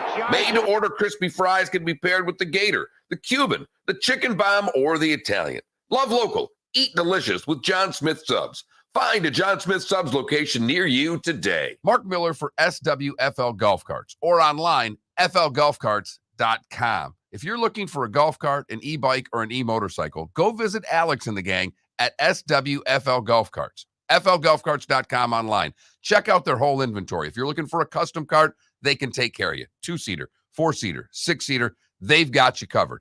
E-bikes, nobody better for value and service. E-motorcycles, check them out. Again, flgolfcarts.com. flgolfcarts.com. You were listening to Miller and Moulton on the Florida Sports Network.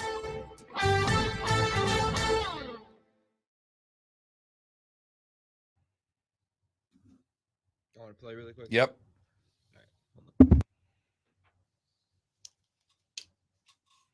They're 6 yards away from Pontiac. 3rd and 3. The right side, possibly. Montana looking, throwing in the end zone. Dwight Clark. It's a madhouse at Candlestick with 51 seconds left. Dwight Clark is 6'4". He stands about 10 feet tall in this crowd's estimation. You got to watch here. Too Tall Jones usually lines up in the middle. He's 6'7". The spot, the kick, it is good. 28-27 San Francisco. 51 seconds left. Yeah, run that coming out of break. I will. Good job, Philly.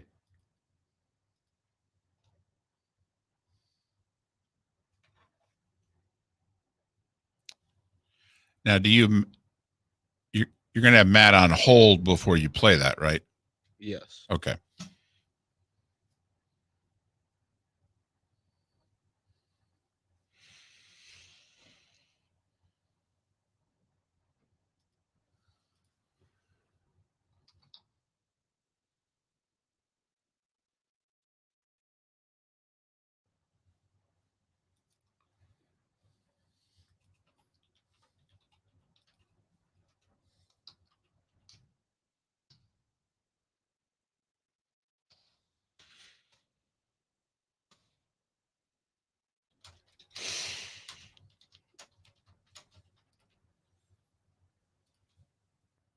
I was going to ask this earlier, but we didn't have enough time. So the offseason that Brady gets signed by the Buccaneers, 2020. what does it mean when it was reported then that the Dolphins were contenders? Well, they wanted him. And he, believe it or not, Brady didn't have a lot of suitors. He didn't rule out the Dolphins, basically. Well, no, he did, okay, because they weren't good enough. I mean, you remember that Flores, they just went 5-11, although they beat Brady and the Patriots late in the season. But Brady wanted to go to a good roster, and the Dolphins weren't a good roster. Right. That makes sense. But basically, I mean, the Chargers chose drafting Herbert over him. The Rams chose sticking with Jared Goff for another year over Brady. The Niners chose sticking with Jimmy G. Remember, they had just gone to the Super Bowl. Man, Brady on the Niners. Yeah, it was his childhood dream. That game, that last game of the season that the Dolphins beat the Patriots to steal home field. Remember when Kevin Harlan was doing the Chiefs game? Yeah. And he's Doing them both at the same time, right? And it's caught, and it's a touchdown. All right, I'm going to call Matt now.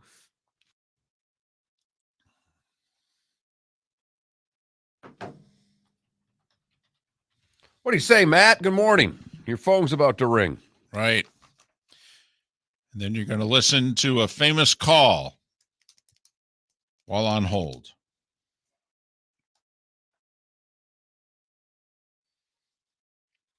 It's a pretty good show.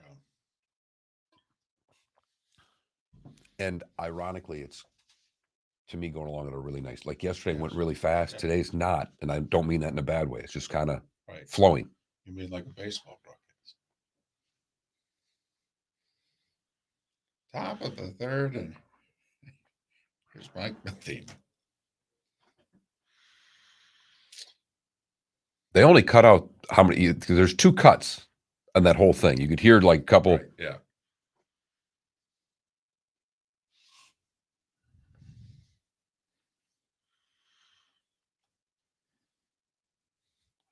That catch was the 86 NFC Championship game? 81. 81. January of 82. Nice. All right, come back.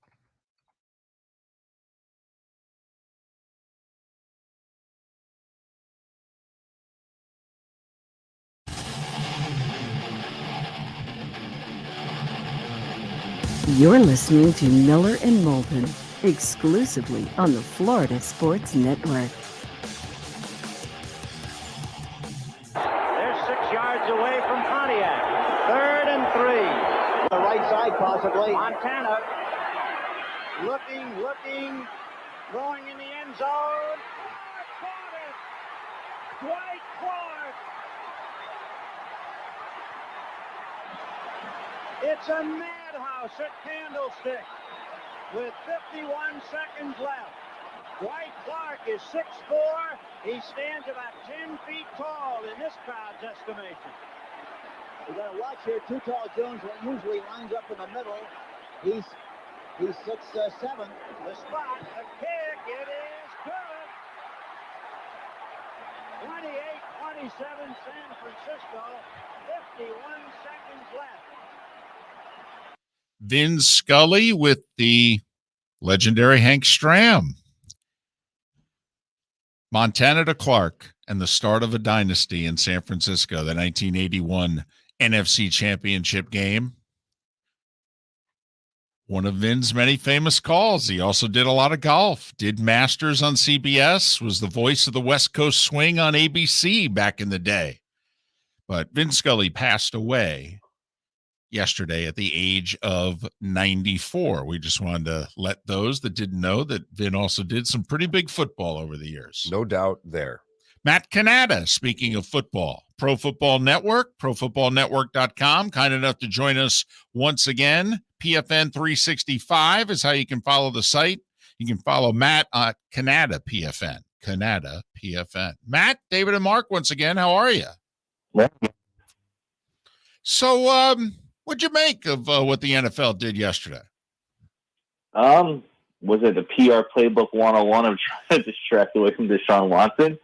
I'm not sure, but it was interesting, the findings in that press release that they sent out, and they stripped. It's really fascinating because it's very ironic in a sense, because Stephen Ross has been driving the train for a franchise quarterback for obviously many years, nearly trading for Deshaun Watson last year. And if Deshaun Watson had told him on the phone when they talked to each other the night before the trade deadline that he was going to settle, the Dolphins would have pulled the trigger on that trade. Which, by the way, imagine if they were dealing with Deshaun Watson and this tampering stuff at the same time. That would be something. But Stephen Ross could be the very reason why the Dolphins don't land a franchise quarterback in the 2023 NFL draft if Tua does not work out for them this year, because they were using and they purposely had lined up 2 first-round picks in 2023 for this very reason, that if Tua did not work out, they would have the ammo to move up if they needed to do so, to grab one of the top QBs in a very strong QB class in 2023. Now that's in danger because the NFL took away their pick. It's not just, they didn't take away any pick, they took away their pick. So you could say, well, if Tua bombs, they might have a high pick anyway. They have the 49ers pick still now, and we don't know what the 49ers are going to look like with Trey Lance, but we can probably bet with their defense and their weapons, they're probably going to be at least a bit competitive. But the NFL, they kind of dropped the hammer. I know a lot of people are saying, they should do more, they should do this. I think they sent a very strong message around Stephen Ross and what he did. They did about the tampering, but they basically said the tanking didn't happen. It was interesting to me that while they basically commended Brian Flores for the information he provided, they said that it really wasn't that bad. Were you at all surprised at the seriousness in which they took the tampering and yet the lack of seriousness in which they took the tanking? I am a little bit, because they kind of said in the press release that that there were conversations about it, and Brian Flores had documented it. But what I'm guessing is that they probably didn't have enough hard evidence to be able to say that this occurred. And there is no doubt in my mind that there were conversations that took place. Who knows the tone of it, and who knows that, the setting and the environment of what it was said to Brian Flores. But let's be realistic here. Let's not be naive. There have been plenty of teams around the NFL. Just look at the Colts, for example, when Andrew Luck was coming out. Around the NFL who have set up their roster in a way and have done things in a way to ensure that they get the number 1 pick in the NFL draft to get the quarterback that they need. And we'd be naive to think that the Dolphins weren't thinking the same way, at least some of them. You can't say the same about Brian Flores. He wanted to build a winning culture.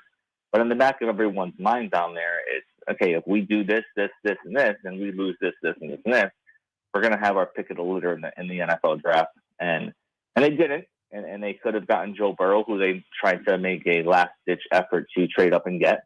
But then again, they could have drafted Justin Herbert, which I know is a sore subject for a lot of Dolphins fans. So I won't go too deep into that. Matt Cannata, founder, CEO, and insider on Pro Football Network, profootballnetwork.com. You can follow Matt on Twitter, Cannata PFN, Cannata PFN. So the NFL and or the independent judge here concluded, the way I read it, Matt, is that, Stephen Ross did talk about tanking, but, he was kind of sort of joking about it. I mean, sometimes it sounded serious, but not really. I got to admit, if I'm Brian Flores here, don't you think this was a good day for my lawsuit? Yeah, I know Brian Flores' statement didn't reveal it that way, but I think when you look at the damage that was done to Miami, especially that first round pick, right? Stephen Ross can handle the fine that was levied against him. He could handle not being a league meeting. That doesn't hurt the competitive product on the field. He can handle being away from the team. He's away from the team anyway, so he could certainly handle being away from the team through mid-October. Just means he can't go to any games. He's not there really during the week anyways, unless something big is happening. And so you look at the draft pick, and even the other draft pick they took away. I believe it was a 4th round pick they took away. That's not really so much important, but it's that 1st round pick, because Flores was there when they were probably obviously talking about it and doing all that kind of planning for the future. And that is the biggest piece that hurts the Dolphins, is that 1st round pick that they're losing in the 2023 NFL draft, because that was going to set them up to do whatever they wanted to do based on how anyone played this coming season, and really was laying the foundation for, building a Super Bowl winning roster. All right. I mean, obviously, Tua has enough pressure on him anyhow. I don't think this really matters for on the field, but how much of these things carry over to the to the locker room, if you know what I mean? The fact that there was tampering and they wanted this guy, how much of just the outside noise do you think will affect this locker room? I don't think it will a lot, only because you have a totally different regime in there, and because the contact with Sean Payton happened in January, right? And so that was before the Dolphins were really talking to McDaniel. It wasn't like they were talking to McDaniel, really got to the end of things with him and then talked to Sean Payton. That would have been a little awkward. They were doing it as part of their head coach search, so I don't think that part is going to affect them. I think Tua knows, and I think a lot of the players know. Chase Edmonds said in an interview recently that the deck was stacked against Tua from the beginning. I think they all know, with the previous coaching staff and the previous regime, that Tua really didn't have much of a chance to succeed at all. And so now it's a breath of fresh air. Tua dealt with it. He dealt with all the rumors about Deshaun Watson. He dealt with all the rumors about, being replaced by Brady. And what I will say, too, about Brady is we reported at ProFootballNetwork.com back in January 2020 that Brady was rumored to the Dolphins in league circles. And whether that was a minority owner, whether that was playing there, he was certainly linked there. And so that's been going around for quite a bit, too. And to be honest, if you're Tua and you're hearing that they hated chasing Tom Brady, you can't be too offended, I don't think. But I don't think it will. I don't think it will impact the Dolphins much, just because of the different circumstances around it. It's only a little over 2 years ago, but Matt, it's difficult to sell people who don't realize that the market for Brady was not what you would think it would be. I mean, he was about to turn 43 in 2020, and the Dolphins, he kind of ruled them outright because they weren't good enough. But otherwise, it was like a West Coast team and the Chargers decided we're going to draft a quarterback. The Rams decided we're going to stick with Goff because of the salary cap hit. The Niners decided they were going to stick with Jimmy G. I mean, there wasn't anybody left but Tampa Bay, right? I mean, it's difficult 2+ years later to realize that that's how the quarterback market fell for Tom Brady. Yeah. And I'm not sure if Tom Brady publicly came out or privately even said the Dolphins weren't good enough, but we remember they were rebuilding, right? Right. I was in Miami for that Super Bowl, and it was funny because I was at a conference and Stephen Ross was there. And he was talking, and the question came up. There's rumors about Tom Brady and the Dolphins, and Stephen Ross totally laughed it off and said, Tom Brady, why would Tom Brady want to come here? And why would we want to bring Tom Brady here? It's fun now looking back. It's like these guys were talking, and Stephen Ross is out there obviously denying it, which he should. Obviously he needs to. But you're right. Like, the Raiders were interested. There wasn't much mutual interest there.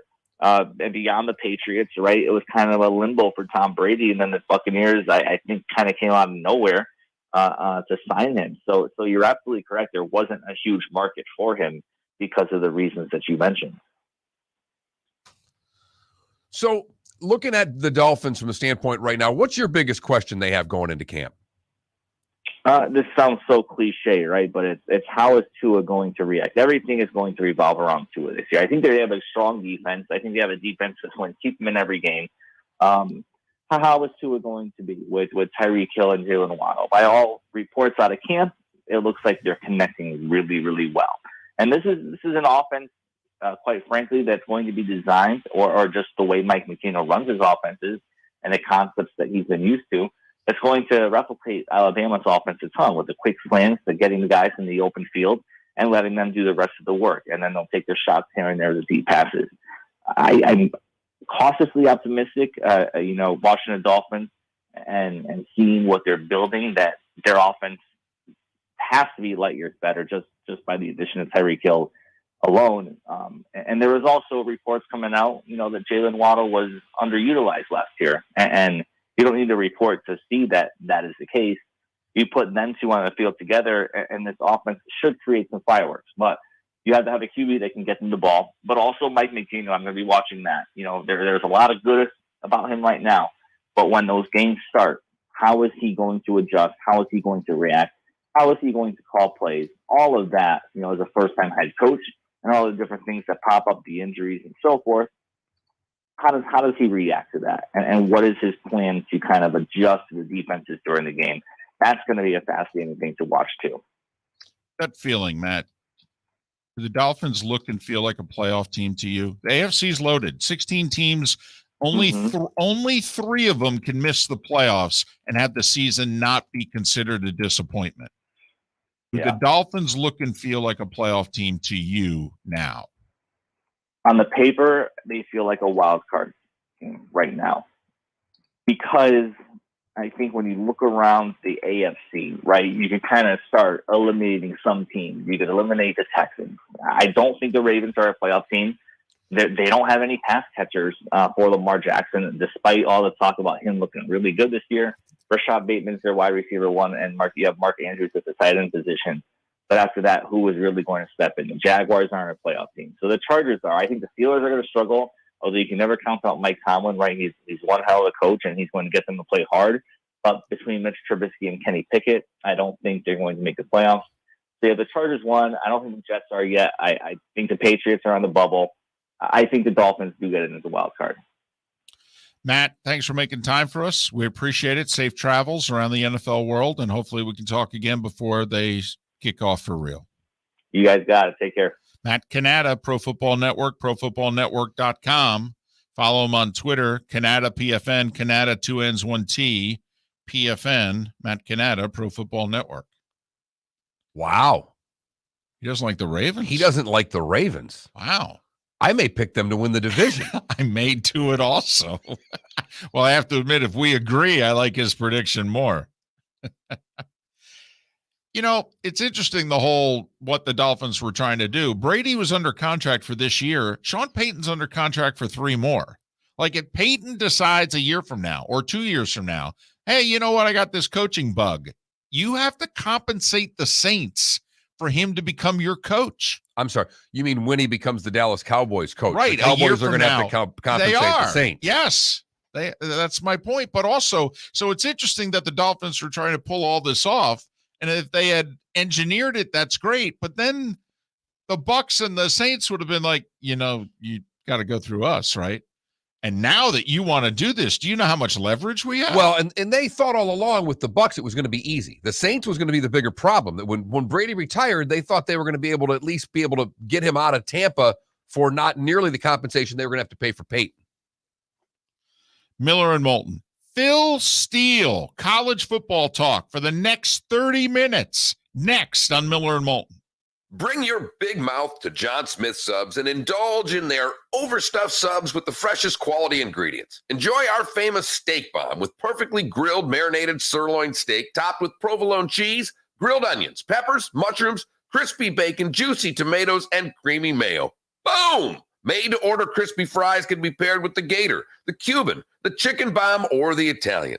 Love local. Eat delicious with John Smith Subs. Find a John Smith Subs location near you today. David Moulton for Napa, Napa Auto Parts, and Napa Filters. Insist on Napa Filters for your vehicles, or if you're a do-it-yourselfer, only buy Napa Filters. Napa has a filter for almost anything on earth that moves, whether it's motorcycles, foreign and domestic cars, vans, SUVs, earth-moving equipment. You get the idea. Napa Auto Parts, Napa Filters. Insist on them for your vehicles, or if you're do-it-yourselfer, only buy Napa Filters. Mark Miller for SWFL Golf Carts, or online, flgolfcarts.com. If you're looking for a golf cart, an e-bike, or an e-motorcycle, go visit Alex and the gang at SWFL Golf Carts. flgolfcarts.com online.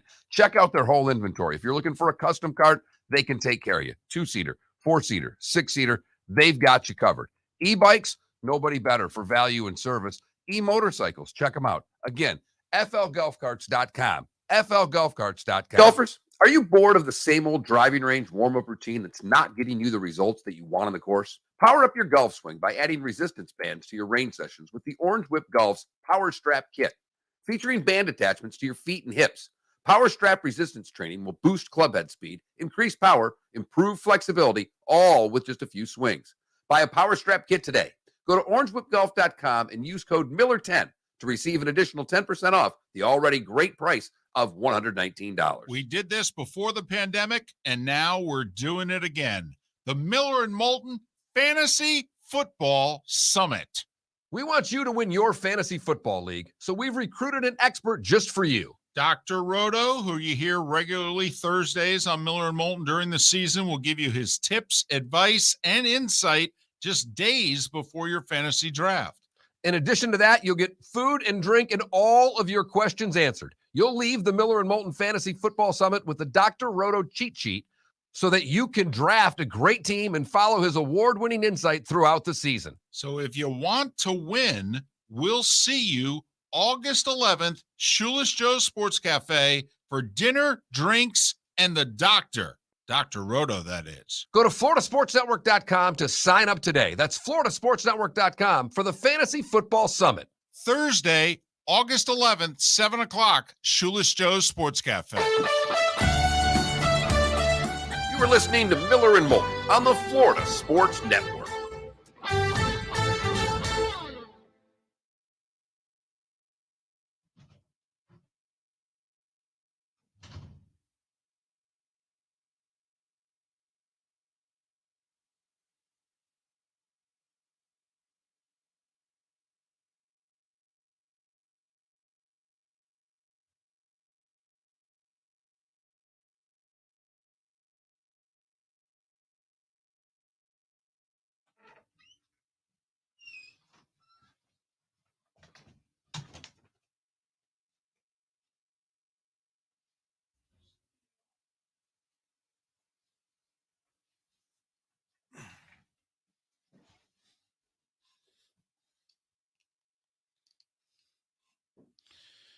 Roto will be on our show every Thursday at 8:38.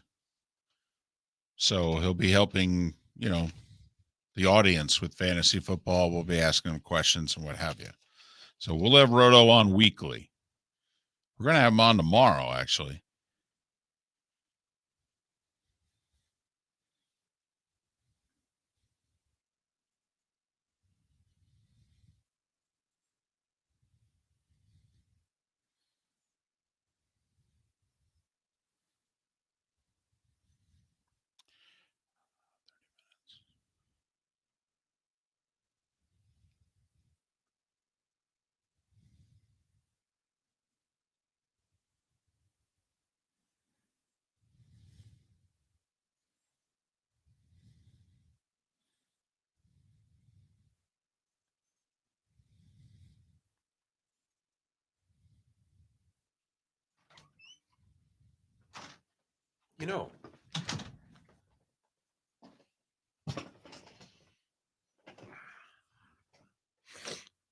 Yes. Walking by that B103 studio. Right.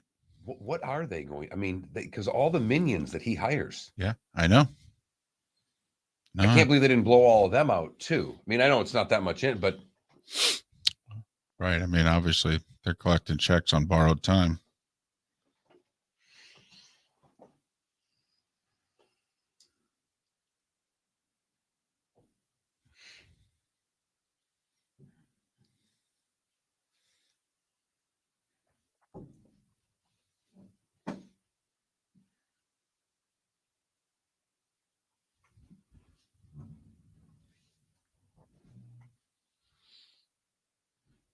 Yeah. Dr. Roto on tomorrow. Also, Adam, JP Shadrick, live from Canton, 8 a.m. tomorrow.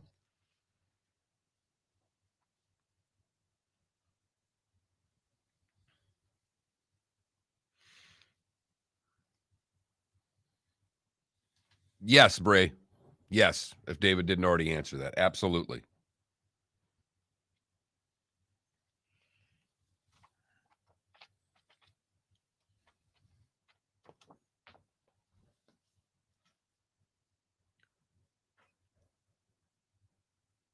Nothing good, Bray. To be frank, it's not going to happen. And the odds of it happening in 2023 are pretty slim. Yeah. DeSantis would have to make DeSantis and the tribe would have to make an almost 180 of where they're at. But until this whole appeal process of the first denial gets through, there's really nothing going to happen. That's the biggest problem. We think they're going to officially lose in the early part of 23. So then it's a matter of, will they quickly say, okay,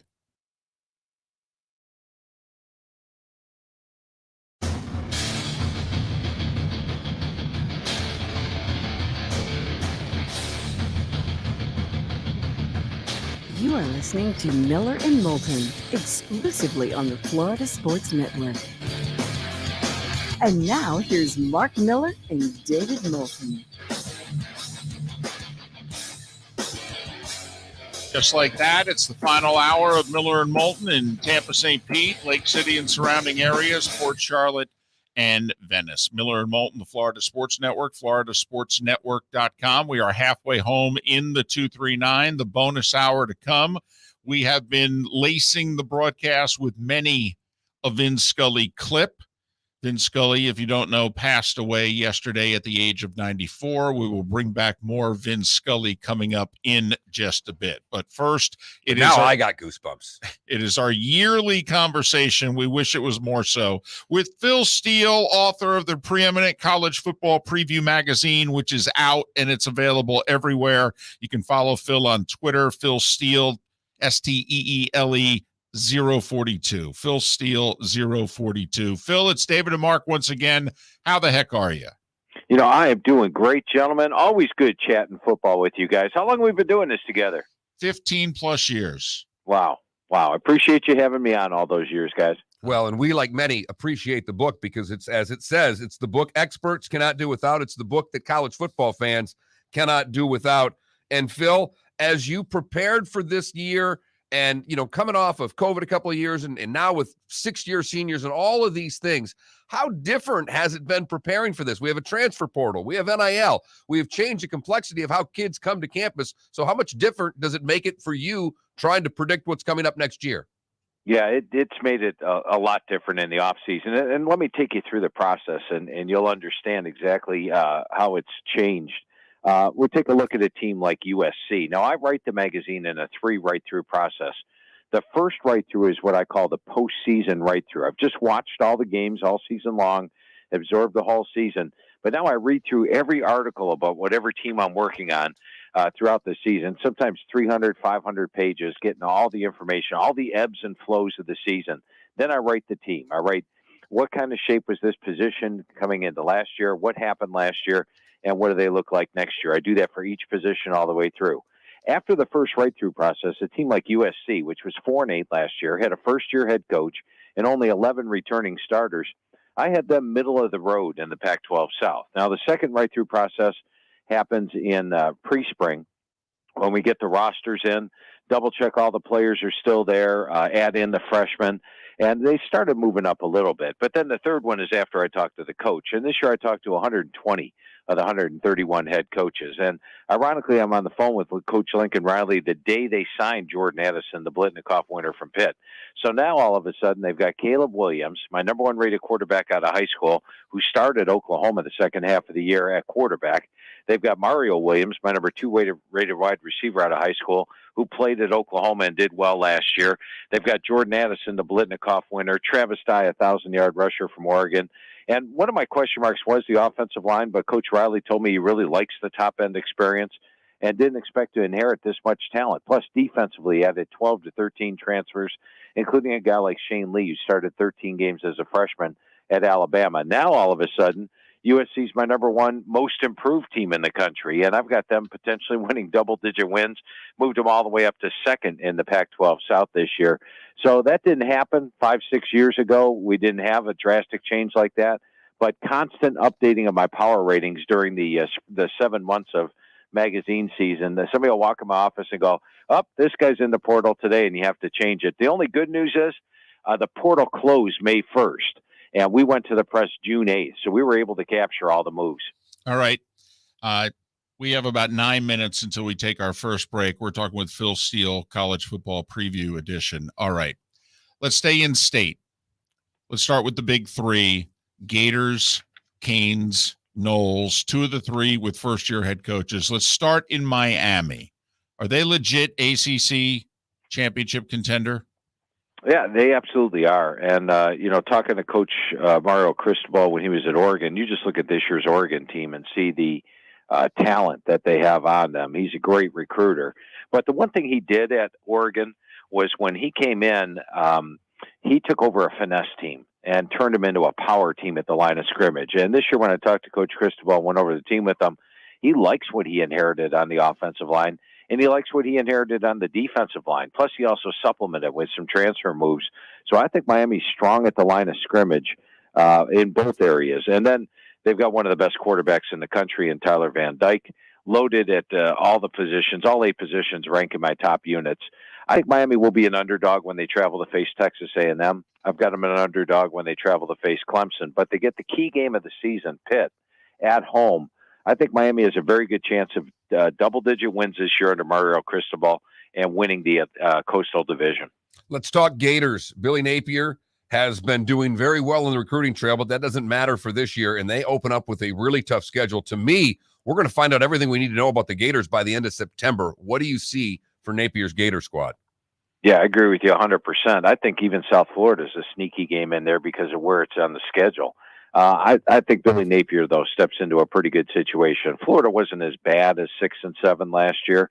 And they're in my going up box and my stock market indicator, net upset indicator, net close losses. Last year, they were plus 66 yards per game in the SEC, despite the fact they were 2-6. So, and that article, by the way, right now is up on philsteele.com. You can check that out. The Conference YPG. I've got that blog up there right now. But Napier did a fantastic job at Louisiana, and I think he's going to step in here and do well. He's changed the attitude going there. I thought the last half of the season got away from Mullen last year. I think Napier will have him enthused, and I really like Anthony Richardson at the quarterback spot, deep at the running back spot. Love his offense. And defensively, they've got a lot of talent. Now, the schedule's brutal, as you mentioned. They play Utah, they'll be a dog. At Tennessee, they'll probably be a dog. Georgia, will be a dog. At A&M, a dog. So there's quite a few games on the schedule to be an underdog. But I think Florida is my number 2 most improved team this year. And I can see them getting 8 or 9 wins. I don't think they're going to really contend with Georgia this year, but I've got them right up there contending for that number 2 spot.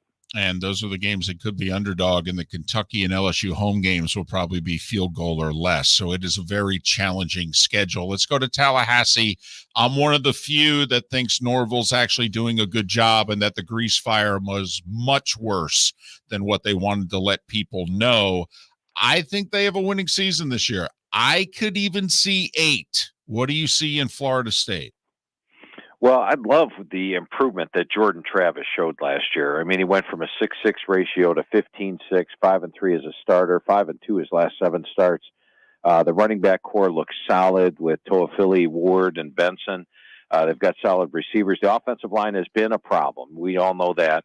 The last 4 years, they've allowed 149 sacks, but they got 101 FBS starts returning. So I think they'll be stronger up front. And defensively, there's plenty of talent there. I do think that Norvell's got this team where they should be. They had the good second half of the year. They've got 8 starters back on offense, 8 on defense, so they're more experienced. Schedule's not easy. Everett at the 18th toughest in the country. They've got to play LSU in Louisiana. I think that's a possible win, though, for Florida State. And that could be a key to their season.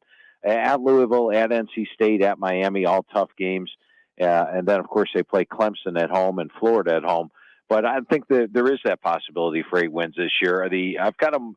The over/under is 6.5. I've got them probably 7 to 8 wins this year. So I've got them on my most improved list, meaning I think they make it to a bowl, and I would play over 6.5. By the way, we're going to continue our interview with Phil Steele during the commercial break. That's live on the Miller Moulton Twitch.tv channel. Miller Moulton Twitch.tv.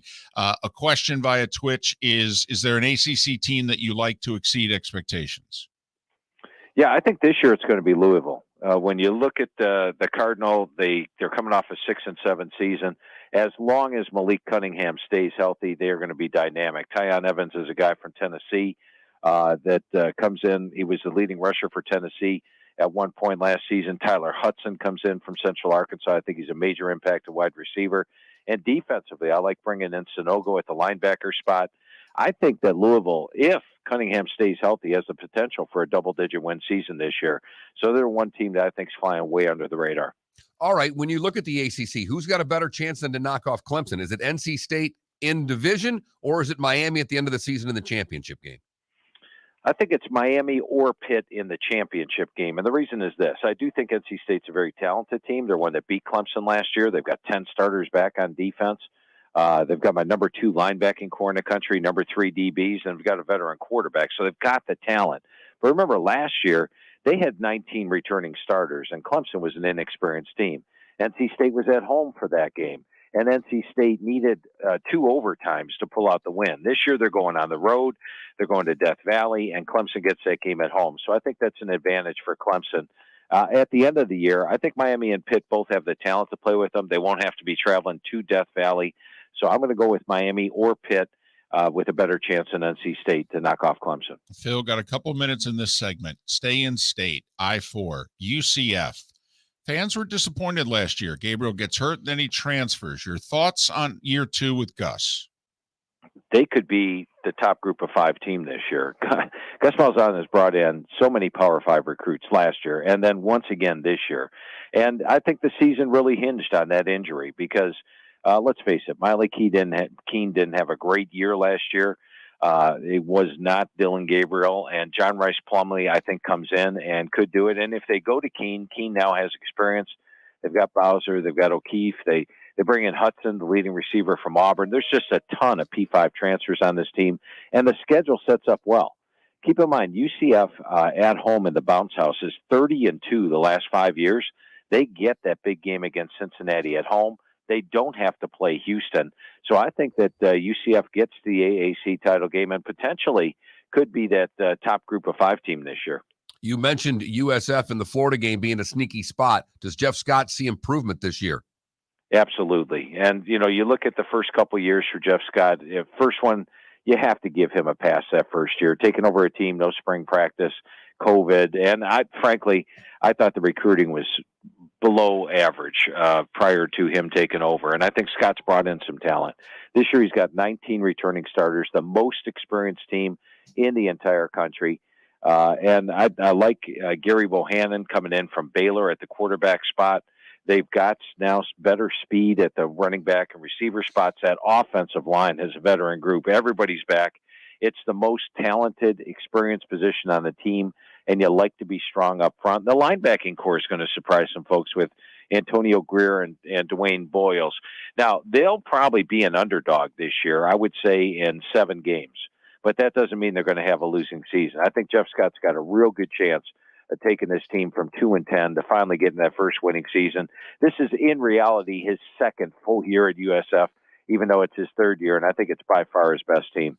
Phil Steele, the Phil Steele College Football Preview. We will continue the interview during the commercial break live on Twitch, and then we have one more segment with Phil, and he'll also tell you how and where you can get his college football preview. More with Phil Steele on the other side here on Miller and Moulton. Bring your big mouth to John Smith Subs and indulge in their overstuffed subs with the freshest quality ingredients. Enjoy our famous steak bomb with perfectly grilled marinated sirloin steak topped with provolone cheese, grilled onions, peppers, mushrooms, crispy bacon, juicy tomatoes, and creamy mayo. Boom! Made-to-order crispy fries can be paired with the Gator, the Cuban, the Chicken Bomb, or the Italian. Love local. Eat delicious with John Smith Subs. Find a John Smith Subs location near you today. Golfers, are you bored of the same old driving range warm-up routine that's not getting you the results that you want on the course? Power up your golf swing by adding resistance bands to your range sessions with the Orange Whip Golf's Power Strap Kit. Featuring band attachments to your feet and hips, Power Strap resistance training will boost clubhead speed, increase power, improve flexibility, all with just a few swings. Buy a Power Strap Kit today. Go to orangewhipgolf.com and use code Miller10 to receive an additional 10% off the already great price of $119. We did this before the pandemic, and now we're doing it again. The Miller and Moulton Fantasy Football Summit. We want you to win your fantasy football league, so we've recruited an expert just for you. Dr. Roto, who you hear regularly Thursdays on Miller and Moulton during the season, will give you his tips, advice, and insight just days before your fantasy draft. In addition to that, you'll get food and drink and all of your questions answered. You'll leave the Miller and Moulton Fantasy Football Summit with the Dr. Roto cheat sheet so that you can draft a great team and follow his award-winning insight throughout the season. So if you want to win, we'll see you August 11th, Shoeless Joe's Sports Cafe for dinner, drinks, and the doctor. Dr. Roto, that is. Go to floridasportsnetwork.com to sign up today. That's floridasportsnetwork.com for the Fantasy Football Summit. Thursday, August 11th, 7 o'clock, Shoeless Joe's Sports Cafe. You were listening to Miller and Moulton on the Florida Sports Network.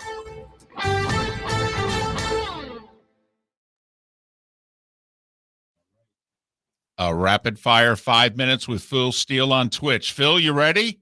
I am all set and ready to go. First one, Baylor. Will they repeat in the Big 12? No, I've got Oklahoma winning it. The Sooners had to play both Oklahoma State and Baylor on the road last year. They get them both at home. How do you see the top four, by the way, in the Big 12? I've got number 1, Oklahoma. Number 2, Baylor. I've got a three-way tie for second. Baylor, Oklahoma State, and Texas. I think any of those three could appear in the Big 12 title game with Oklahoma. But for the record, I've got the Sooners favored in all 12 games. All right. We got a question about Northern Illinois. Can they repeat on their side of the MAC? You know, they definitely have that possibility. Talking to Coach Hammock, the interesting thing in our conversation is he feels this year's team is a touchdown better than last year's team. And if you look at last year, they opened up the season with a lot of lucky wins, but then at the end of the year, they were playing like the MAC champion that they were. They've got 18 returning starters back. I've got Toledo picked to win the MAC, but it wouldn't surprise me at all if Northern Illinois repeated, as they're a better team this year than last year's MAC champ. There's a question here about Clemson, basically. Do you think somebody can take Clemson down in the ACC? We already answered. You know, already did that. I think this year we're going to see a return to the powers. Last year, almost every team was experienced with 17 to 21 returning starters, except for the veteran teams, or except for the powerhouse teams, which all lost players to the NFL. Clemson this year has 15 returning starters, more on level with everybody else. And the problem with Clemson last year was quarterback play. DJ Uiagalelei, when I talked to offense coordinator Brandon Streeter, he told me he was a much improved quarterback this spring, dropped 20 to 25 pounds. They worked on getting the ball out of his hands quicker. I think we'll see improved quarterback play, improved offensive line play, improved receiver play coming from Clemson. And that defense is going to be nasty, best defensive line in the country. I've got Clemson favored in all their ACC games. Iowa or Wisconsin in the West? I think Iowa might just have the better team, but unfortunately Iowa draws both Ohio State and Michigan coming out of the East. So Wisconsin's got the slightly better schedule. I think it's a toss-up between those two. I ended up going with Wisconsin to win it just based on the fact that if Graham Mertz lives up to his potential at quarterback, like he showed in his first game against Illinois, they've got Braylon Allen and Ches Maluzzi back at running back, and the defense, which only has 3 starters back, is always good. So I went with Wisconsin, slight edge over Iowa. All right, 2 minutes on the countdown. Jeff in Iowa wants to know, Phil, any reason to be optimistic about Syracuse? I don't think they're going to have a great season this year, but they could potentially get to a bowl game. I think that when you look at that linebacking crew, would be the one thing that stands out to me. They got the number 17 set of linebackers in the country. They've got Sean Tucker. Now, I'm wondering what the new offense is going to look like. They're bringing in Robert Anae, who threw the ball all over the yard at Virginia last year, but now he inherits a running quarterback and an outstanding running back. It'll be interesting to see how that game mixes. They do have a potential of getting back to a bowl, though. All right, this is just my personal question. My Spartans, how much of a step back do they take this year? Not a huge step back, but I do think they do take a step back. Once again, up right now on philsteele.com, I've got a blog, which is the conference YPG versus wins indicator. And last year, Michigan State was minus 63 yards per game in conference play, yet somehow finished 7-2. Generally, that means a step back. I've got them coming in 4th in the East, but here's the thing. They won 11 games last year. This year, I think they win 8 games. And in our final minute, we had a Penn State question. Franklin talking about we're now set up where we can take the step to be equal with Ohio State. Do you see them close?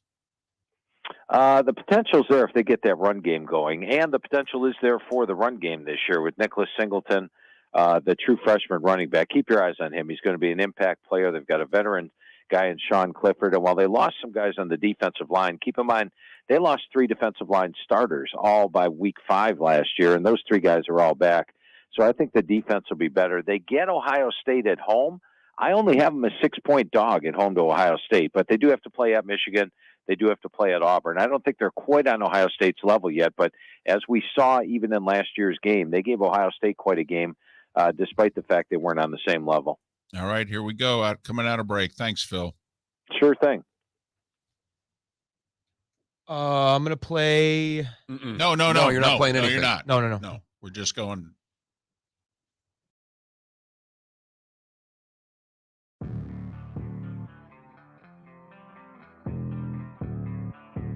Thanks for listening. And now, more of Miller and Moulton on the Florida Sports Network. And our remaining moments with Phil Steele. Phil Steele, the college football preview. And Phil, tell everybody all your vital information, how they can get the magazine, also about your website, and sign up for all the info that you provide. I appreciate that, guys. The website, philsteele.com, we've got Phil Steele Plus, and I've got different blog up each and every day. So do make sure you check out the blogs every day. They said right now I got the YPG versus conference games up there. And then we, of course, provide the Inside the Press Box newsletter during the year and Phil Steele Plus. That's all at philsteele, STEELE.com. Now, the magazine, 352 pages, 3 to 4 times the amount of information any other magazine out there. We had to print it in 2 parts this year. The first run went strictly to Barnes & Nobles, so I know Barnes & Nobles have it, but the second run is done and should start hitting all the other stores soon. I guarantee you, once you get your hands on a copy of a Phil Steele College Football Preview, you will need to have this copy in your hands each and every year. So find out what you're missing. Go out there and get that Phil Steele College Football Preview. Mark, can you get both your hands around the 352 pages? Barely. Okay. I've used it to, I mean, I'll tell you what, the dog acts up. You just have to bring this over your head and the dog runs to the other room. I'm telling you. All right. It has made us all get reading glasses a little bit more quickly because of all the information's in there. All right. You mentioned Florida as one of your most improved teams. Is Georgia's gap over the rest of the East still that substantial, or is there anybody, Tennessee, Florida, Kentucky, that can give them an actual shot? I've got Georgia a double-digit favorite in every game this year, and while their defense is not as good as last year's, I mean, they lose 8 guys to the NFL, 5 first-round draft picks. My computer has them going from allowing 10 points per game to 16 points per game, which would still be number 1 in college football. So they're still going to have a good defense. They play a lot of players. I do think they're the best team and a double-digit favorite in every game. The one team I'd say has a chance against them, and I'm going to go back to 2 years ago when Ole Miss played Alabama. Ole Miss had nowhere near the team Alabama did, but Lane Kiffin and that offense actually, I think, led the thing in the fourth quarter and had a shot at pulling the upset. Tennessee's in that level this year. Last year, they averaged 39 points per game, 475 yards per game. This year, my computer, which I do have all the computer projections in the magazine, is calling for Tennessee to average 45 points per game and 507 yards per game. That gives them that puncher's chance of possibly getting to Georgia if you get a key turnover or two. So I think Tennessee's the biggest threat. But as said, I've got Georgia a double-digit favorite in every game. And, David, they do get Tennessee. Georgia does after the Florida game. All right. Meanwhile, in the West, figure Alabama's favored in every game also. Who's got the best shot to keep them out of Atlanta? Yeah, and once again, Alabama favored double digits every game. I think Texas A&M is clearly that team. And Jimbo Fisher didn't just bring in the number 1 recruiting class this year. He's had top 5 classes every year. And going over the team with Coach Fisher, you get to the third string, and he's got what I call VHTs there. And a VHT is a very highly touted player, one of the top players out of high school. They're just a little young this year. You look at the defensive line, they basically lose the whole defensive line. They're only number 124 in my experience chart, but they are very talented. And they're going to have improved quarterback play this year. Last year, their starting quarterback, Haynes King, went down to injury. They had to go with Zach Calzada. This year, King's back. They've also got LSU starter Max Johnson back. So I think better quarterback play is a big plus. They have to play Alabama on the road. Alabama's playing with revenge. But this young team will have 5 games under their belt when they get to Alabama. So if anybody's going to knock off Alabama, it would be A&M. But once again, I've got Bama a double-digit favorite in every game. Let's go to the Big Ten. What about the Buckeyes? I would imagine that their advantage over the rest of the Big Ten is similar to what you have Georgia and Alabama. That is true. And, you look at the best offense in the country. What other offense has 3 Heisman candidates on it? C.J. Stroud, a quarterback, Travion Henderson, a running back, Jackson Smith, Njigba at wide receiver. Their wide receiver core loaded. The offensive line vastly improved this year. They've got a pair of outstanding tackles in DeJuan Jones and Paris Johnson. They bring in Jim Knowles on the defensive side of the ball to improve that defense, and he takes over a lot of talent as well. I could actually see Michigan potentially being 11-0 when they travel to face Ohio State and Columbus. But get this, in Vegas right now and in my rankings right now, I've got Ohio State a 2-touchdown favorite in that game. So, yeah, I have Ohio State a double-digit favorite in every game, with the exception of Penn State. I think that whiteout condition in Penn State's always tough, and Penn State always plays them tough. Phil, does scheduling matter much anymore in terms of, spot on a schedule. Like you mentioned, Tennessee for Georgia, it is the week after the cocktail party. I believe also Bama goes to Tennessee the week after the primetime game against A&M for a possibility there. How much does scheduling factor into your predictions these days? Huge. And in my Inside the Press Box newsletter, that's always taken into account during the season, but even looking at it prior to the season, you have to look at those flat spots, potential upsets.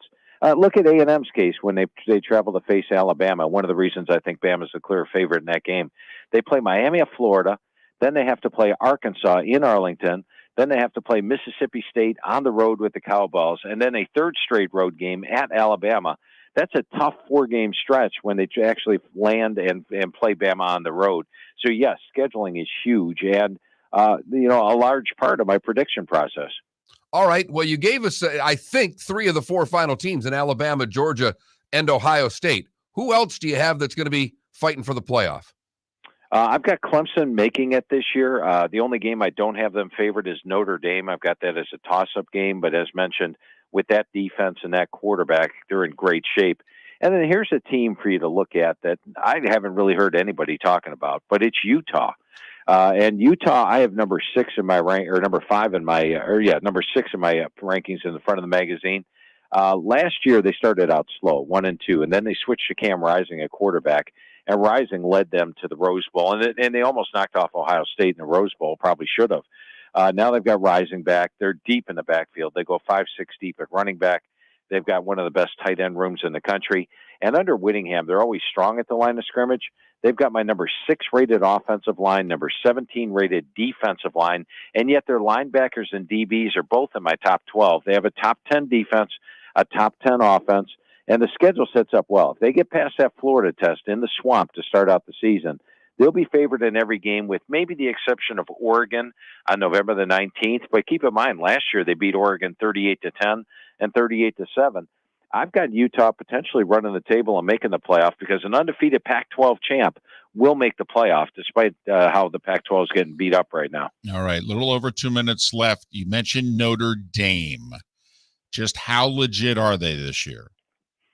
I would say they are. Marcus Freeman is not your typical first-year head coach. He knows the personnel inside and out. He was defensive coordinator last year.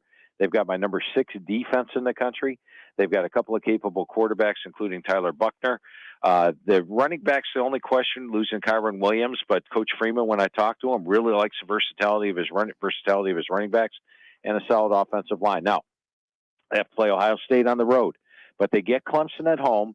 And while they play USC, my number 1 most improved team on the road, I think that's a team where they might just have the line of scrimmage edge. So I can see this team easily going probably 11-1 this year. Wouldn't rule out the upset of Ohio State in the opener. I think Notre Dame's a legitimate national title contender this year, and I love the enthusiasm. Notre Dame might have needed this change, and Marcus Freeman gives them great enthusiasm. And Phil, finally, quickly, the team that others are really touting that when you examined, you go, I think you guys are missing the boat here.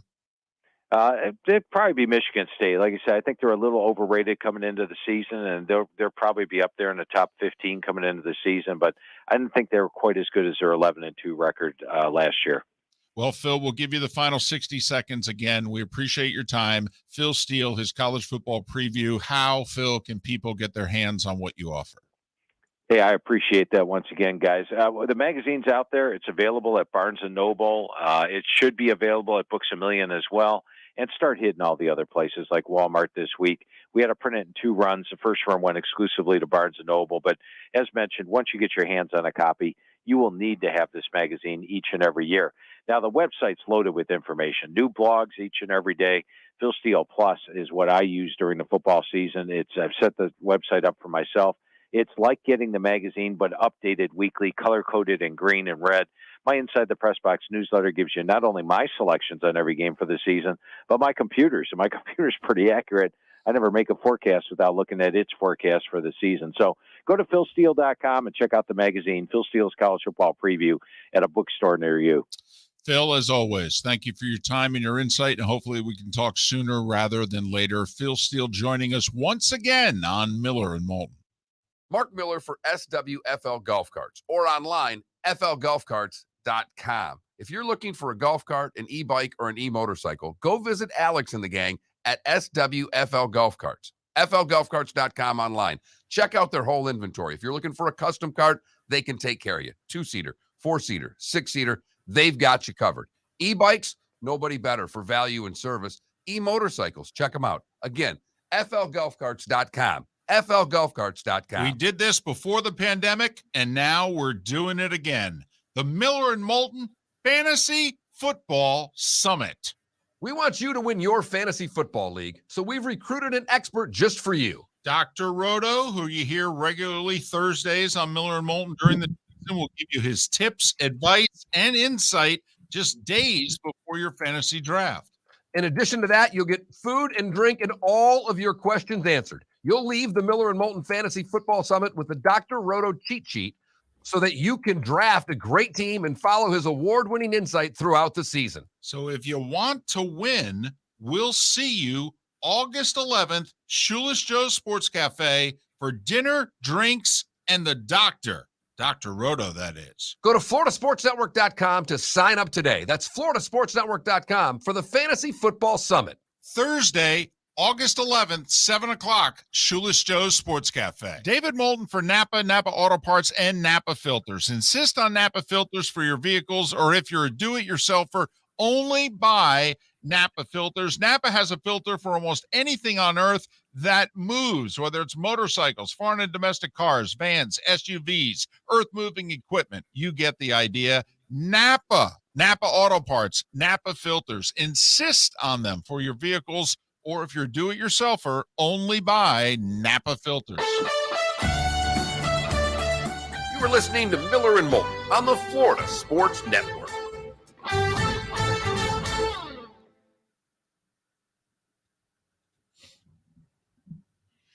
What's up, Seth? Look at you, New Jersey Devils. What's going on? I just texted you the picture for this week's podcast. I just think you'd love the photos. Sure, you'll see it on social later, but how great are those pictures? Love the Canucks jersey. How great is that? Oh, is it the old school Canucks? Yeah, the V. Hey, that's when he played there, you know? It wasn't like I was picking uniforms. There's a question for you here. I gotta find it. Oh, it was about VPN. Oh, my favorite. Why do you trust it? Basically. Okay. Yeah, I think that was it. Why do you trust a VPN? Yeah, why should we ever trust it again? I think was the question along those lines. Well, it depends on what where you're getting the VPN from. If you're getting it from VPN or us, it's probably not secure. The iHeart one that I have comes from iHeart, so I have to trust it, or else. So you have an iHeart VPN, so I could literally gamble on your phone in any state that I want. No. On my iHeart VPN, my computer becomes transparent. Every website I go to, they can see. Now, I also have the NordVPN, and it's just a very reputable one. So why do I trust it? Because it's the number one on the market. And the NordVPN is the one, literally, if I wanted to not let them know where I am, that's what that does? Like a NordVPN, I can pretend my computer's in Sweden. And right. So if I literally wanted to pretend, just for sake of argument, that it's in New York and I want to gamble on New York sports betting gamble sites, I can. Totally. Yeah, there's a Canadian. How hard is that? Just curious, Seth, how hard is that to stop? Impossible? I mean, what do you mean stop? Because I'm gambling illegally. Like how? I mean, you know what I'm saying? Like disconnect it, you mean? Yeah. Yeah, you just hit disconnect. No, I mean for like the authorities or someone else to find out that I'm doing that. Is it? No, because what I don't think, unless they were investigating you, I don't think you're doing anything that's noticeable because your computer is masked. You know what I'm saying? Now, if they go into your bank account and they can see transactions from a place, like, yes. You're doing something, but But unless I'm betting five figures over and over and over, I'm not I don't think my $50 bet on the whatever is not on the Alabama, right? You're right. I don't think that's gonna alert their radar. No, I got you. But I just think the funny part about it is a VPN is one technology.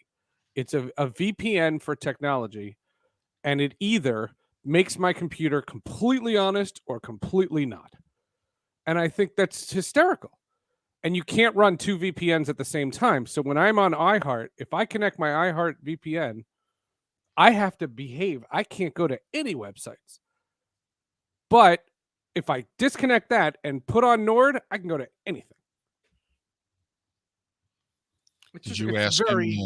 Are you returning to Twitch this week? Talking to me? Yeah. Yeah. I'm not planning on it. Why? Because someone says, is Seth really returning to Twitch this week? Just a question in our Twitch chat. Oh, no. I'm not planning on it. I mean, I know I still have the channel, but I don't have anything to do on it.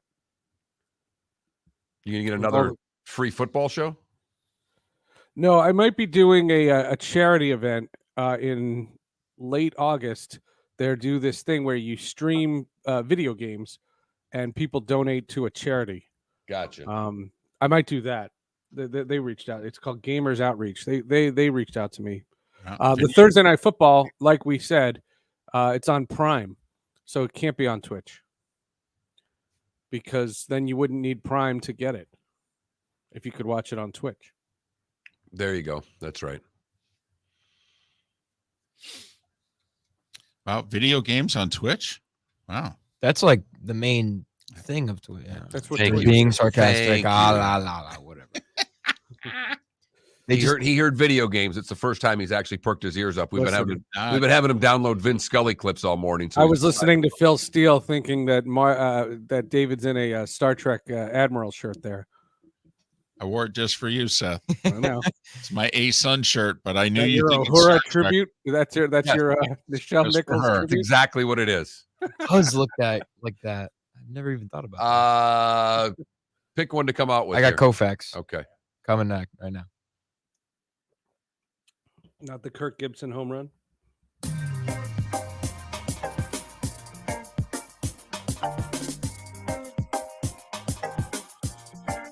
Welcome back to Miller and Moulton, only on the Florida Sports Network. It is 9:46 p.m. 2-2 to Harvey Keene. One strike away. Sandy into his windup. Here's the pitch. Swung on and missed. A perfect game. On the scoreboard in right field, it is 9:46 p.m. in the city of the Angels, Los Angeles, California. And a crowd of 29,139 just sitting in to see the only pitcher in baseball history to hurl 4 no-hit, no-run games. He has done it 4 straight years, and now he capped it on his 4th no-hitter. He made it a perfect game. And Sandy Koufax, whose name will always remind you of strikeouts, did it with a flourish. He struck out the last 6 consecutive batters. So when he wrote his name in capital letters in the record books, that K stands out even more than the OUFAX.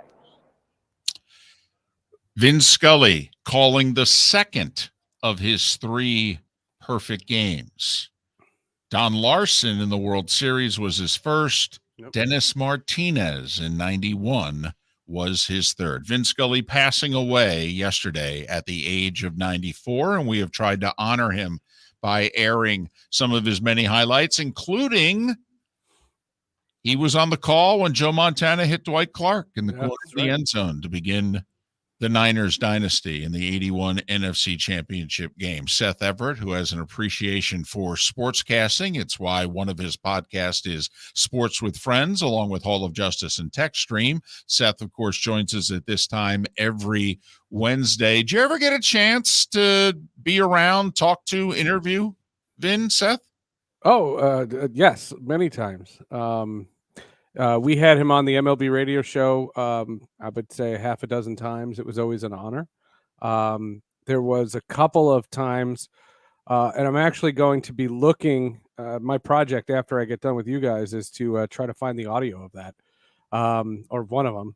I also had him on the Mets pregame when I worked with the Mets, and we were out in Los Angeles. And my favorite Vince Scully story is actually a debate I had in the press box of Dodger Stadium in 2014. It was a Friday night game, and they had announced that because it was Friday, in the 7th inning stretch, they were going to honor America with God Bless America. And my whole point about that, because, I lived through 9/11 and, used to go to games at Yankee Stadium where they did it every day. Why are you honoring America on Fridays? Milwaukee does it on Sundays. Why is it a specific day that you choose to honor? Either honor America or don't. That's your choice. Don't do it on random days. I love you, Seth. I And- really do. I love where you can find angst. I really do. Honestly. So we were in the press box, and it was like 5 of us, and Jason Smith from Fox Sports Radio was with us, and we were having this discussion. And it wasn't very animated. It was just a discussion. And the legend, Vin Scully, came over, and it's about 10 minutes before first pitch. And he says, I just want to say I was listening to you gentlemen, and you're absolutely right. If you're going to honor America, you do it every day. And I was like, oh my God, thank you. Well, if Vin has spoken, the debate is over. Right. Then that's the end of that debate.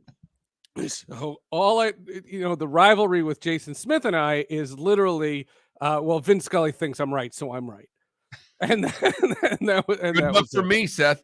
Yeah, Vin Scully was a gem. The other good Vin Scully joke is he's a Fordham graduate, and Fordham hates Syracuse.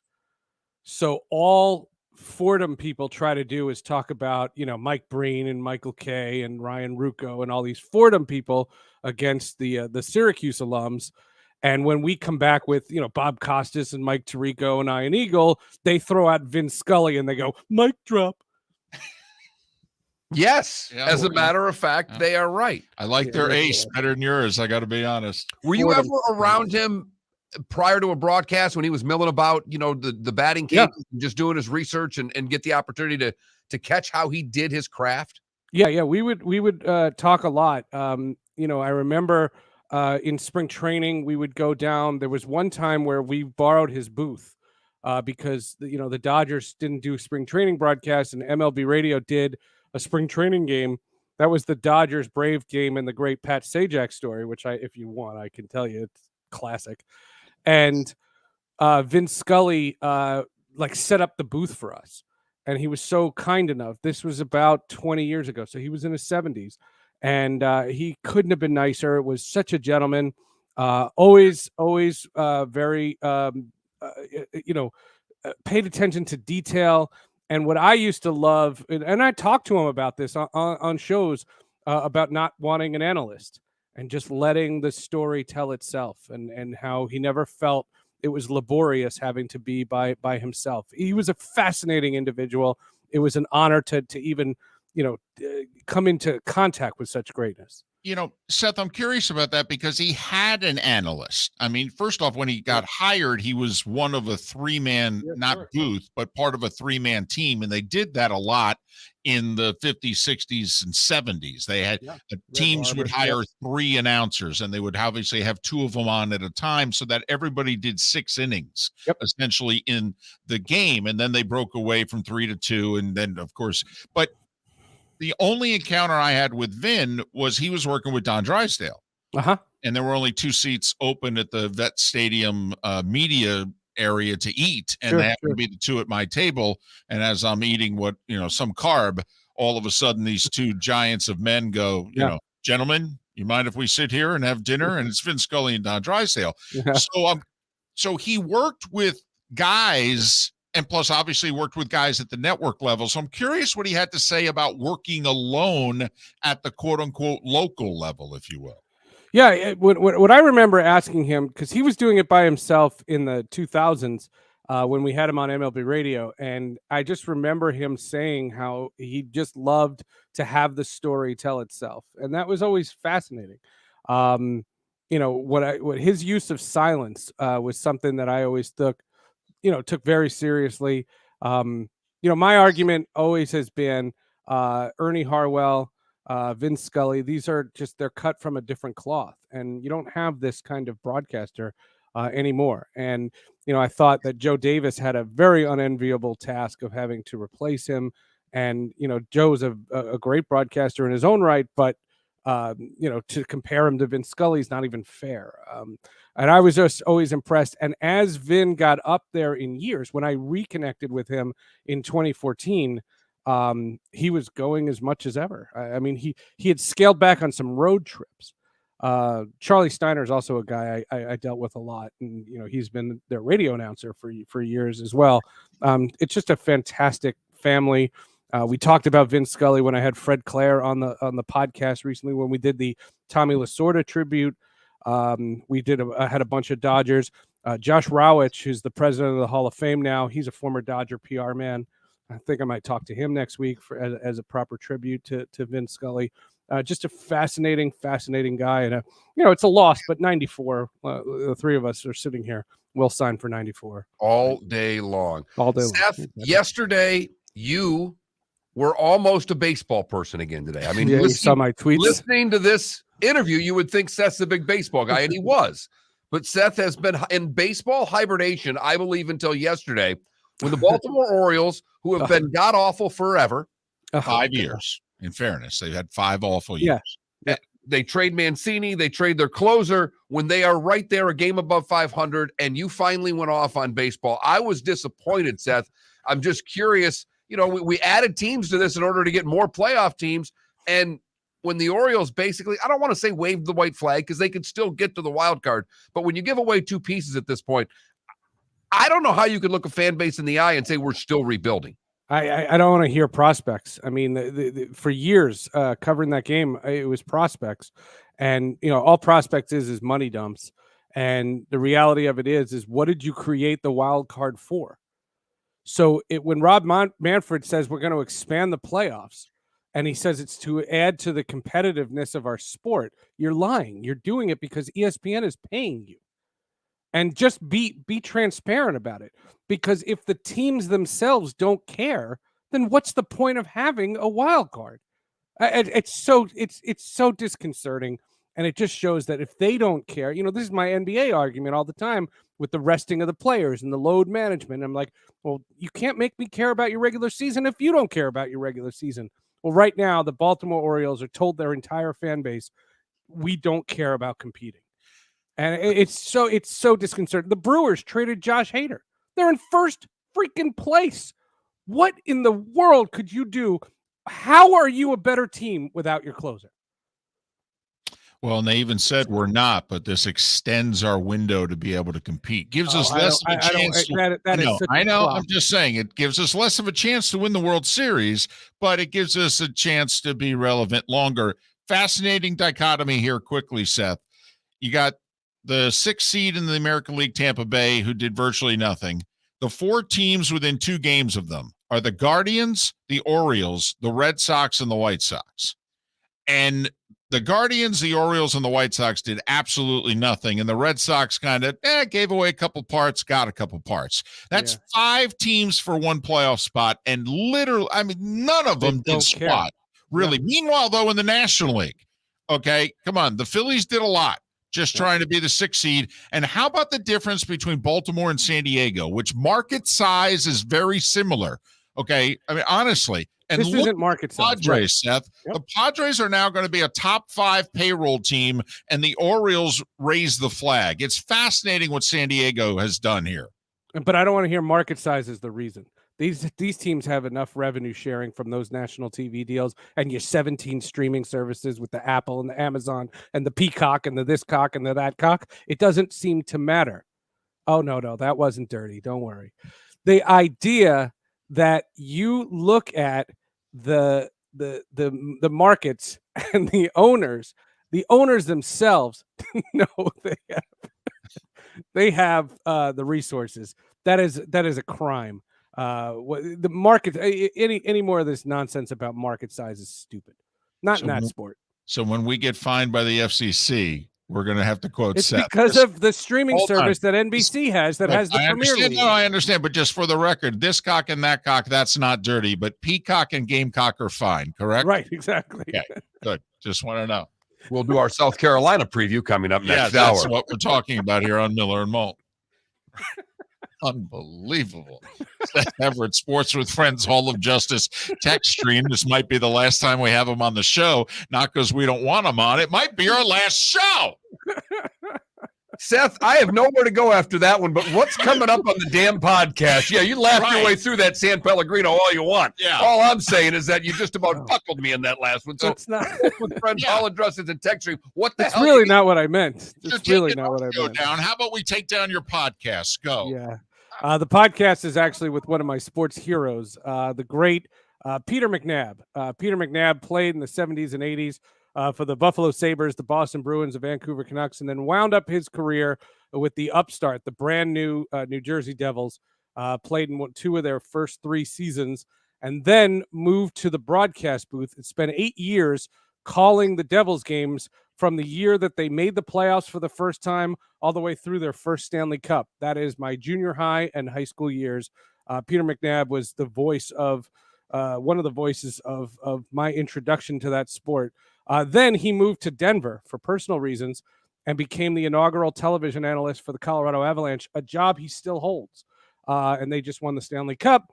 But he covered the years that I was there with the rivalry with the Detroit Red Wings and that recent documentary. All right, talking short on grand time. detail Got it. about Peter McNabb, Sports with Friends. What else? Oh, you guys are mad. We're tight on time, so I just, you know. Hall of Justice, we review Green Lantern, Beware My Power. It's a new animated movie, and the co-writer, Ernie Altbacher, joins us. And Tech Stream is all about TikTok. I got into a fight with TikTok, and we tell the story. There was a copyright claim named after one of my promo videos for one of my podcasts. And TikTok, the one that is nothing but bootleg videos, came after me. And they better think again. Okay, we literally have 30 seconds. I'm curious, when you get into a fight with TikTok, who are you fighting with? Like a 12-year-old girl? Who are you fighting with? Yeah, that's a great question. The fight is on. I'll take them all on. I'll take on if I'm going to China, I'm going to China. Road trip. We're taking this fight on the road. I think you're going to be disappointed in the office when you get there. Seth, have a great week. Thank you as always, my friend. This was solid. What's your favorite streaming service? Right. Peacock. Yeah. Peacock. Yes. Followed by Gamecock. Seth Everett, Sports with Friends, Hall of Justice, and Tech Stream. Follow him on Twitter at Seth_Everett. Miller and Moulton. Thanks for listening. David Moulton for Napa, Napa Auto Parts, and Napa Filters. Insist on Napa filters for your vehicles, or if you're a do-it-yourselfer, only buy Napa filters. Napa has a filter for almost anything on earth that moves, whether it's motorcycles, foreign and domestic cars, vans, SUVs, earth-moving equipment. You get the idea. Napa Auto Parts, Napa filters. Insist on them for your vehicles, or if you're a do-it-yourselfer, only buy Napa filters. Bring your big mouth to John Smith Subs and indulge in their overstuffed subs with the freshest quality ingredients. Enjoy our famous steak bomb with perfectly grilled marinated sirloin steak topped with provolone cheese, grilled onions, peppers, mushrooms, crispy bacon, juicy tomatoes, and creamy mayo. Boom! Made-to-order crispy fries can be paired with the Gator, the Cuban, the chicken bomb, or the Italian. Love local. Eat delicious with John Smith Subs. Find a John Smith Subs location near you today. Mark Miller for SWFL Golf Carts, or online, flgolfcarts.com. If you're looking for a golf cart, an e-bike, or an e-motorcycle, go visit Alex and the gang at SWFL Golf Carts. flgolfcarts.com online. Check out their whole inventory. If you're looking for a custom cart, they can take care of you. 2-seater, 4-seater, 6-seater, they've got you covered. E-bikes, nobody better for value and service. E-motorcycles, check them out. Again, flgolfcarts.com. flgolfcarts.com. Golfers, are you bored of the same old driving range warm-up routine that's not getting you the results that you want on the course? Power up your golf swing by adding resistance bands to your range sessions with the Orange Whip Golf's Power Strap Kit. Featuring band attachments to your feet and hips, Power Strap resistance training will boost club head speed, increase power, improve flexibility, all with just a few swings. Buy a Power Strap Kit today. Go to orangewhipgolf.com and use code Miller10 to receive an additional 10% off the already great price of $119. We did this before the pandemic, and now we're doing it again. the Miller and Moulton Fantasy Football Summit. We want you to win your fantasy football league, so we've recruited an expert just for you. Dr. Roto, who you hear regularly Thursdays on Miller and Moulton during the season, will give you his tips, advice, and insight just days before your fantasy draft. In addition to that, you'll get food and drink and all of your questions answered. You'll leave the Miller and Moulton Fantasy Football Summit with the Dr. Roto cheat sheet so that you can draft a great team and follow his award-winning insight throughout the season. So if you want to win, we'll see you August 11th, Shoeless Joe's Sports Cafe for dinner, drinks, and the doctor. Dr. Roto, that is. Go to floridasportsnetwork.com to sign up today. That's floridasportsnetwork.com for the Fantasy Football Summit. Thursday, August 11th, 7 o'clock, Shoeless Joe's Sports Cafe. You were listening to Miller and Moulton on the Florida Sports Network.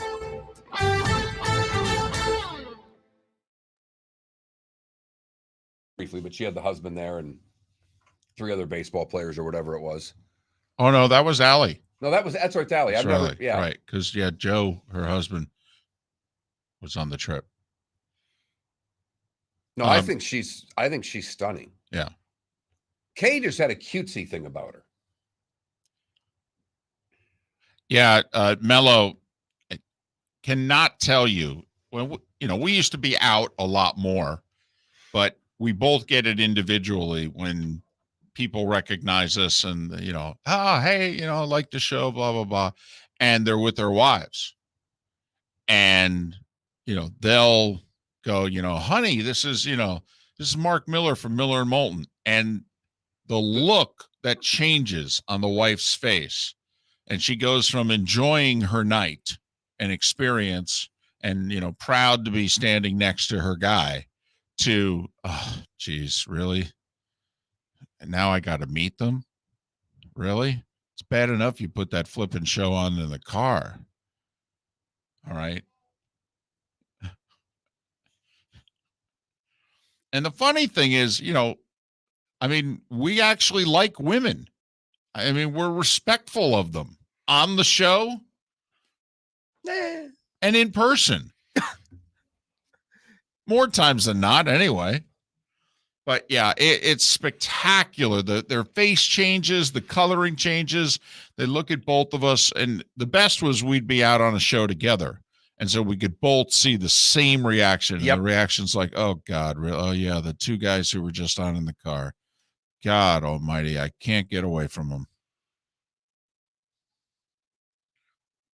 The other side of that is every once in a while we have listeners that aren't much older than Felipe that have listened since their dads were listening with in the car. Oh my God. At the City of Palms Classic, I told a couple kids what I was doing. They're like, really? I remember them when I was little. I remember them. And I'm like, what? But also, you're trying to go, oh, they're still on now. Oh, yeah. I'm like, oh, yeah, they're also back. And better than ever because I'm there. No, I'm just kidding. Trust me, we know.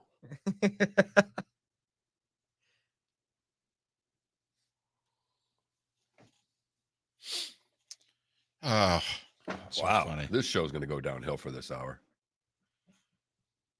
At least we got Vin yeah. Boy. No. More Vin. This might be a show you folks may want to download. The last 2 days, I got to be honest. We can't do any better. A couple of Yahoos, we produced a couple of pretty good radio shows. For the first week of August, yeah, I know. I don't think we can do any better. I don't either. Now, I will say, the content that the sports world's been producing. Oh, yeah. Sports is on fuego right now. Well,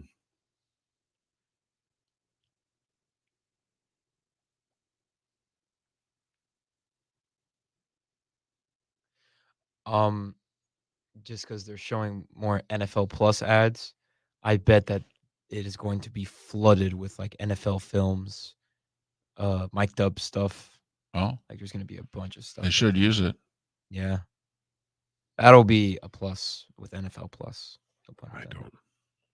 I mean, I'll never buy it, but I won't either. But I always enjoy those NFL films, like super high quality behind the scenes on the sideline videos.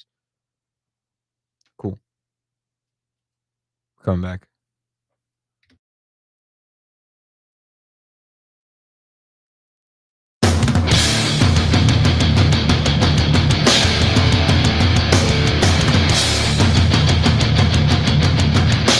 You are listening to Miller and Moulton, exclusively on the Florida Sports Network. And now, here's Mark Miller and David Moulton. So the winning run is at second base with 2 out, 3-2 to Mookie Wilson. Little roller up along first, behind the bag. It gets through Buckner. Here comes Knight, and the Mets win it.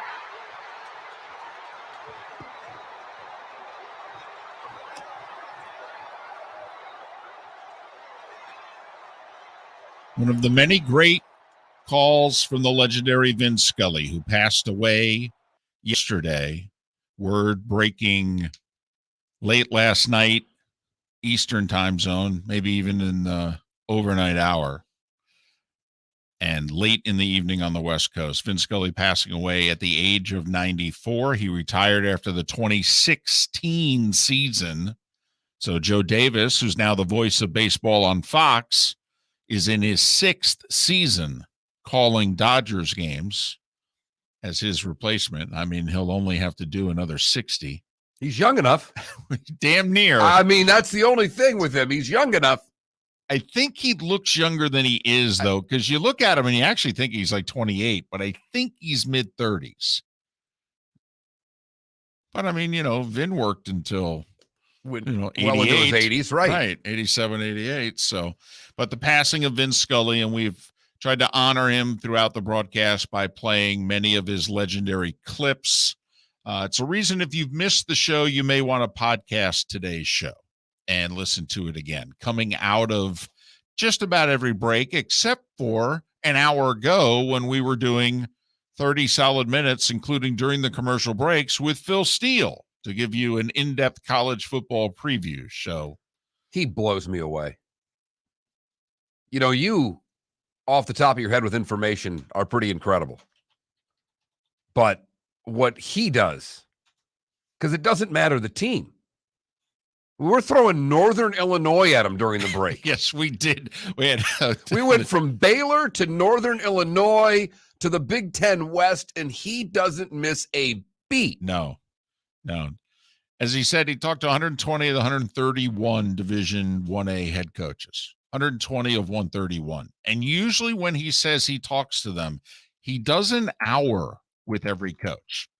Like when the coaches agree to sit down with him, it's an hour. Just like he's always been gracious with us, he books a half an hour. And with the coaches, he asks every coach for an hour, and they go through their depth chart, player by player. And maybe we're lucky and fortunate that we've been doing this with Phil long enough that he gives us the half hour. But when we first were getting Phil on, this was not, it was the best prediction magazine. I don't know if it was the biggest magazine at the time. No. He was sharing the spotlight with the Athlons and the Street and Smiths and all of the major, we still, had Sports Illustrated and other magazines that were still, I got to get my issue. And now pretty much, there's not much left in print. No, but this is something that, and I will say, if you're a college football fan, even if you're a fan of just one team, even if you're just a Gator fan, the information that Phil has on the SEC alone is worth buying the magazine for. PhilSteele.com if you want more. STEELE, PhilSteele.com if you want more. We interviewed him an hour ago. It's a reason to podcast today's show. FloridaSportsNetwork.com. A lot going on in the sports world. We've talked Dolphins today with Matt Cannata. The Dolphins losing a 1st and 3rd round pick. And Matt was really harping on the 1st round pick is a bigger loss than you think. And you can look at it 2 ways. I mean, if they miss the playoffs, there's going to be an urgent call to replace the quarterback. Absolutely. And he said, hey, they would have had 2 first-round picks this year. And even if they have another, say, 9 and 8 type season, well, you're still picking, around 16? Yeah.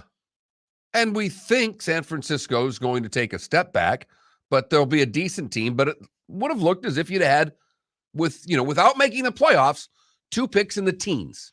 And if the Niners sneak into the weaker NFC's playoffs, so the picks in the low 20s. Now, 16, say, or even we'll go 18 and 22. They've got picks 18 and 22. They would have. Now, 18 and 22 is not going to get you, I don't believe, into the top 5. And you really want to get into the top 3. I don't think 18 and 22 is going to do it. But 18 and 22 and next year's first rounder, well, now you're there. Now you are there. And so they're going to lose their first round pick. They only have the Niners first rounder. Well, okay. If they have to move on from Tua, they are not now well positioned. And there are, I think, 4 teams, Mark, next year who have 2 first round picks. 4, including the Eagles, who are going to give Jalen Hurts this year with weaponry and the whole deal. And then they're pretty much going to make up their minds as to whether or not he's the guy or we got to go get the guy. So that's why Matt Cannata was making the case. And we talked to Matt an hour and a half ago, another reason to download today's show, in which he goes, that penalty might be a little more severe than you think. That was the biggest information he gave us. The biggest take Matt Cannata gave us is that he is down on the Baltimore Ravens. And when he was trying to go through the AFC and thought the Dolphins were a wild card, looked like a wild card team was his comment. They look like a wild card team. And he started going through the rest of the teams, and he says, well, the Ravens aren't going to be that good. And boy, David and I both had a quick neck snap and looked at one another. And I lipped to David. I go, that's funny, because I was thinking about picking him for the division. And David lipped back. So was I. So I don't know if it'll change my mind any, but it may cause me to do a little bit more investigation. He was very down, obviously, on the Ravens having the inability for Lamar Jackson to throw the ball to anyone because they lack receivers in a big way. Lamar, by the way, is bigger. He's put on some weight, which, when you think about it, going to run the ball as much as you do, probably should have a little more meat on the bone, right? I mean, you're pretty much your primary runner. I mean, you run a lot. You get hit a lot. That's not the worst idea in the world. Now, we'll see if it takes away his speed, but you also figured that as he got older, he was going to lose a half a step and then eventually a step. And for what it's worth, it's camp. I mean, Tua looks like the 3rd best quarterback in Dolphins history if you go by the last week or so in training camp. And they are raving, though, about Lamar throwing the ball. But already a bunch of injuries that are, you got Stafford with an elbow issue going on. And that's a BFD right there. Yeah. I mean, how ironic would it be if Jimmy G ends up going to the Rams? But Denver lost one of the receivers for the year, and Tim Patrick. 2nd year in a row, they've lost a receiver to a torn ACL. Cowboys' depth chart at wide receivers staggeringly thin. Yeah, they lost. What was it? Washington yesterday got hurt, and that's going to be broken foot. They're already without their number Gallup's 2 receiver. Going to be out for the first game, at least. I mean, well, if you're already right. Now, I don't think they'll put him on the PUP list because then that's 6 games before he's eligible to come back. But yeah, I mean. And the Steelers had a scare yesterday. Najee Harris steps on someone's foot and left practice with his foot elevated, and they're all freaking out. Tomlin said it's not going to be that bad, but what else is he going to say? Wirfs collapsed during Bucs practice yesterday and for a moment had to be helped by a cart. Turned out he's, knock on wood, okay. But how about that going through your heart if you're Todd Bowles? You're like, great, I finally get another shot to be head coach. I'm going to lose my center and my right tackle within 3 practices? Seriously? So knock on wood, Wirfs is okay. Whew. Yeah. Haven't gotten to a preseason game yet. What have we said about August, Mark? All that matters are the injuries, folks. That's it. Hall of Fame games tomorrow. Trevor Lawrence is not playing. It's already been ruled out. And I got to be honest, if I was a head coach, how can you justify your best players being hurt in August? Tell me how you walk up to the microphone and justify it. I don't know how you get away with not playing them, though, David. You have to get ready. And unless you were just going to eliminate preseason and not do anything with it, your best players, what do you do? Do you not practice then too? I mean, I know. Well, but I'm limiting it. Football's a dangerous sport, more dangerous than the other major sports in this country. I am trying to lessen the chance of serious injury. The Rams did not play any of their starters in any of the preseason games last year. They won the Super Bowl. I mean, I would, the defense rests at that point. And it's a copycat league. Now, you've got Belichick and others who are like, listen, you got to practice, you got to play. Injuries are a part of the game. You just have to accept it. You got to get ready for the year. Okay. Now, when you've won 7 Super Bowls, it's real easy to be able to say that, but you could argue that's part of the reason why he did. All right. All I know is right now, I would be one of those that I wouldn't play any of my guys, and I would offer a big apology to the fans that are stuck paying for these damn games. Yeah, I think the fans are fine with it. It's what do you do at practice then? Do you not practice either? I mean, do you not let them participate in contract drills? How far are you taking this, David? Because I understand the point that you're making, but I'm on the Belichick side that injuries just happen, and we've watched too many guys get injured. Jensen got injured in basically a non-contract drill. I know that. Tannehill lost a year in a non-contract drill. He fell on the sideline, for crying out loud. I know. So without ending practice as we know it, I don't know how you can pick and choose where your spots are. I think you just roll the dice, and unfortunately, sometimes you come up with snake eyes. Canada Relief is asking about Deshaun in the preseason. Now, he's eligible to play in the preseason. And if you're the Browns, do you want him to? And do you want him to play with the ones? I mean, because then let's face it, in theory, he's then going away for 6 weeks. Now, he can start practicing by week 4, but he ain't playing right now till week 7 at the earliest. But he ain't practicing with the ones in weeks 4 and 5 and 6 because you got to get Jacoby Brissett ready for those games. Right. But you start splitting snaps, 25%, up to 50%, that sort of deal to get him ready. But it's an interesting decision for Stefanski. How much do you play Watson and then play him with the ones? Because there's no reason to play him if you ain't putting the starters around him. None whatsoever, just about what we just talked about. Right. So that's interesting if you're Stefanski. How are you going to handle the Browns preseason with Deshaun? But he is eligible to play until final cuts are made. Miller and Moulton, the Florida Sports Network. Golfers, are you bored of the same old driving range warm-up routine that's not getting you the results that you want on the course? Power up your golf swing by adding resistance bands to your range sessions with the Orange Whip Golf's Power Strap Kit.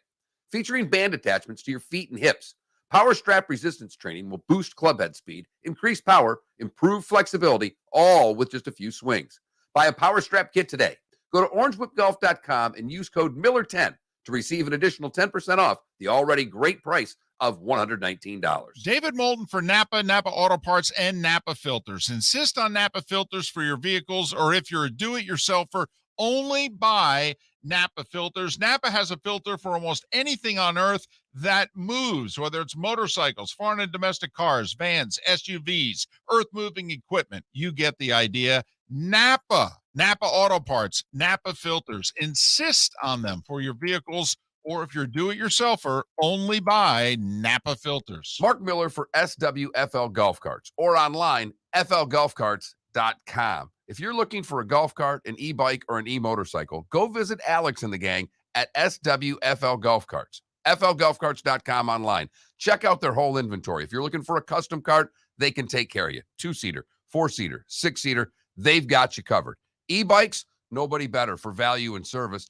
E-motorcycles, check them out. Again, flgolfcarts.com. flgolfcarts.com. Bring your big mouth to John Smith Subs and indulge in their overstuffed subs with the freshest quality ingredients. Enjoy our famous steak bomb with perfectly grilled marinated sirloin steak topped with provolone cheese, grilled onions, peppers, mushrooms, crispy bacon, juicy tomatoes, and creamy mayo.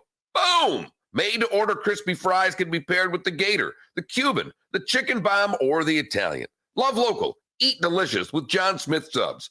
Find a John Smith Subs location near you today. You are listening to Miller and Moulton on the Florida Sports Network. because then it flows and it looks, you know what I mean? Then for the photos. Right. When I say the middle of the house will be empty, there's like a big kitchen table that seats 6, and then we have one big couch. So in theory, you just have to move them out for the pictures. Well, no, you can leave the couches. It doesn't matter if the couches are in there. You just want when you show the house, you want the house to. You don't want like a couch blocking a hallway. Right. You know what I mean? You want couches against walls so that the house flows. Yeah. I'll probably take the couch out for pictures because it'll look weird. Actually, we've gotten rid of so much; it'll look weird with one couch. With one couch in there, sitting there, one couch, one chair, and nothing matters in the garage. Only thing I was checking yesterday because this is crazy. So to get in, do you know what it costs to get a pool right now? It's like $40,000, isn't it? Probably more like 60. Wow. 40 without your cage. Okay. Which a lot of people now have gone back to. But do you know what the appraiser gives you for a pool? Like 20. 15. That's awful. It's a joke. It's an absolute joke. But the one thing they were asking is because I know you have someone that maintains your pool, so everything. Yeah. Pinch your penny. So your pumps and everything's. Yeah, and the shit's all new. There you go. In the last months, actually, a lot of the shit we've replaced. That's perfect. So your AC's in good shape. Your roof's in good. When was your roof redone? The roof was redone in early 2018. After the hurricane. After Irma? Yeah. Okay, so you got to post. I mean, like the biggest thing is literally the 3 biggest things. Fuck all the rest of it. Air conditioning. 2 years ago. Your roof. And your hot water heater. Actually, it's on the hot water heater. It was like a year Right. ago. So those are the big 3 that way, which all your stuff's basically brand new. Yeah. And then on the pool, as long as because you've got cement, as long as it's not cracked, as long as your decking's not. There's no crack. I will say there is one little area where the bricks are loose. Yeah. Okay. You won't be able to tell by pictures. So. And we're doing it as is with an inspector. So if they come in and say it's this, okay, well then that's on you. It's, the only things because I went through with Buck yesterday, all the comps, and we were trying to make sure that I was right and what you were thinking price wise. And you said you think like the lowest humanly possible is like 361. I think you can go 379.9 all day long to list it. Yeah, that'd be great. I think you can list it. That what's weird is when you get outside of the villas, there's some other houses on. Off of Crystal that are, there's one that was 299, but it's not in the villas. It's right. It's a little north of where you are, but there are 3 for sale that are in the villas that all that have sold or all for sale that are all. You showed me, and that there was the one that sold like 370 something. Yeah, that didn't have a pool. Right. And it was in good shape. It was it's all paid. Nothing really had to be done to that one, but yeah. Nobody in the office thought I was out of bounds with that number. Right. And I went through it with everybody. More VIN on the other side. Tight. So Adam, you are looking for tight end utilization. All right. I think 2 of your top 3 quarterbacks aren't playing, though. That's a KW. If he gets hurt, that would be interesting because I don't think the suspension would count if he was on the PUP list.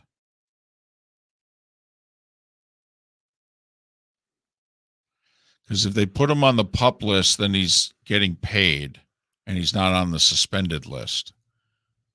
So will we ever see Pat Kerwin on this TV if this channel is on in the morning? No. Okay. The only chance to see him is he might be sitting at a table on the side of the practice field when one of them's doing a live report. Gotcha. But you won't see Pat. Yeah. Pat's media start after he got let go by Parcells was CNN SI. And he did that for like 5 years. Hank here? Yeah. Okay. Remember, Hank's a little long, so you want to intro it? We will. Intro it? Okay. Yep. Thank you. 10 seconds.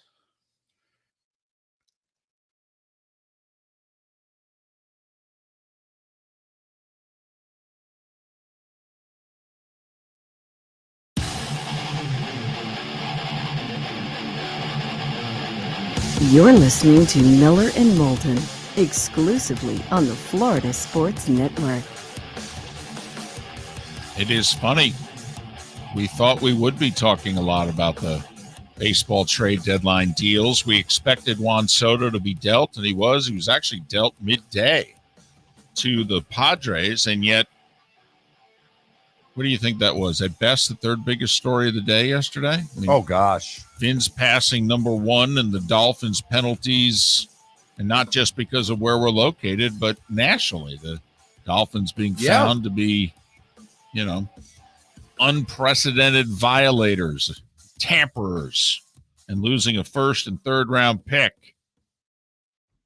And heck, the guy who's going to end up owning the team after Stephen Ross, he's not allowed to have anything to do with the team for the next year. Well, he was the bag man at the end of this thing. He was the one doing all the dirty work. Right. This is your owner, Miami.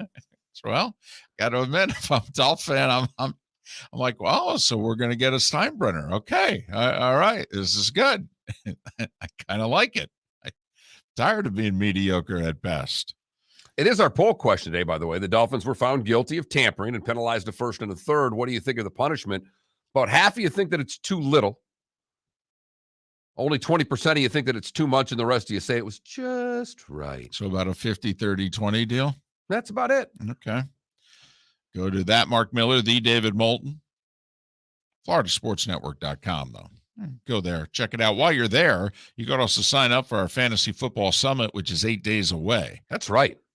Shoeless Joe Sports Cafe on August the 11th. We are hoping to have you there. Dr. Roto coming to set you up to win your fantasy league. You get instruction. You get dinner.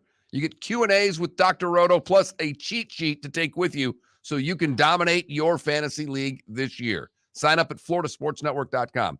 FloridaSportsNetwork.com. Sign up now. Your opportunity for a night with Dr. Roto. Miller and Moulton will be on hand, but all we're really there to do is eat and drink. Right. And I'll be asking questions just like the rest of you. And I'll be asking food and drink questions. That'll be my contribution to the night. Can I get another quesadilla? Thank you. Appreciate it. By the way, Dr. Roto on the show tomorrow. We'll also go live to Canton tomorrow. JP Shadrick, part of the Jaguars Radio Network, will join us. Big weekend for the Jags as a franchise, and they're playing in the Hall of Fame game, although Trevor Lawrence will not be playing. One other football note is we're less than 24 hours. I mean, by 9 o'clock tomorrow, the NFL has to decide whether or not they're going to appeal this ruling. Quick prediction. You think they will? I do. I do as well. I think we'll hear that news at some point today. So just keep that in mind. They have a little less than 24 hours now to decide. Not always, but we try to be positive. Part of a morning show is you want to be getting people excited and things of that. Looking back on our Phil Steele interview, he did not say a bad word about any of the 5 teams in Florida that we talked about. No. Florida State picks them to go to a bowl game. And thinks they could get to 8, probably 7, but he said over under 6.5. I'd take the over. Florida has them as his number 2 most improved team in the country.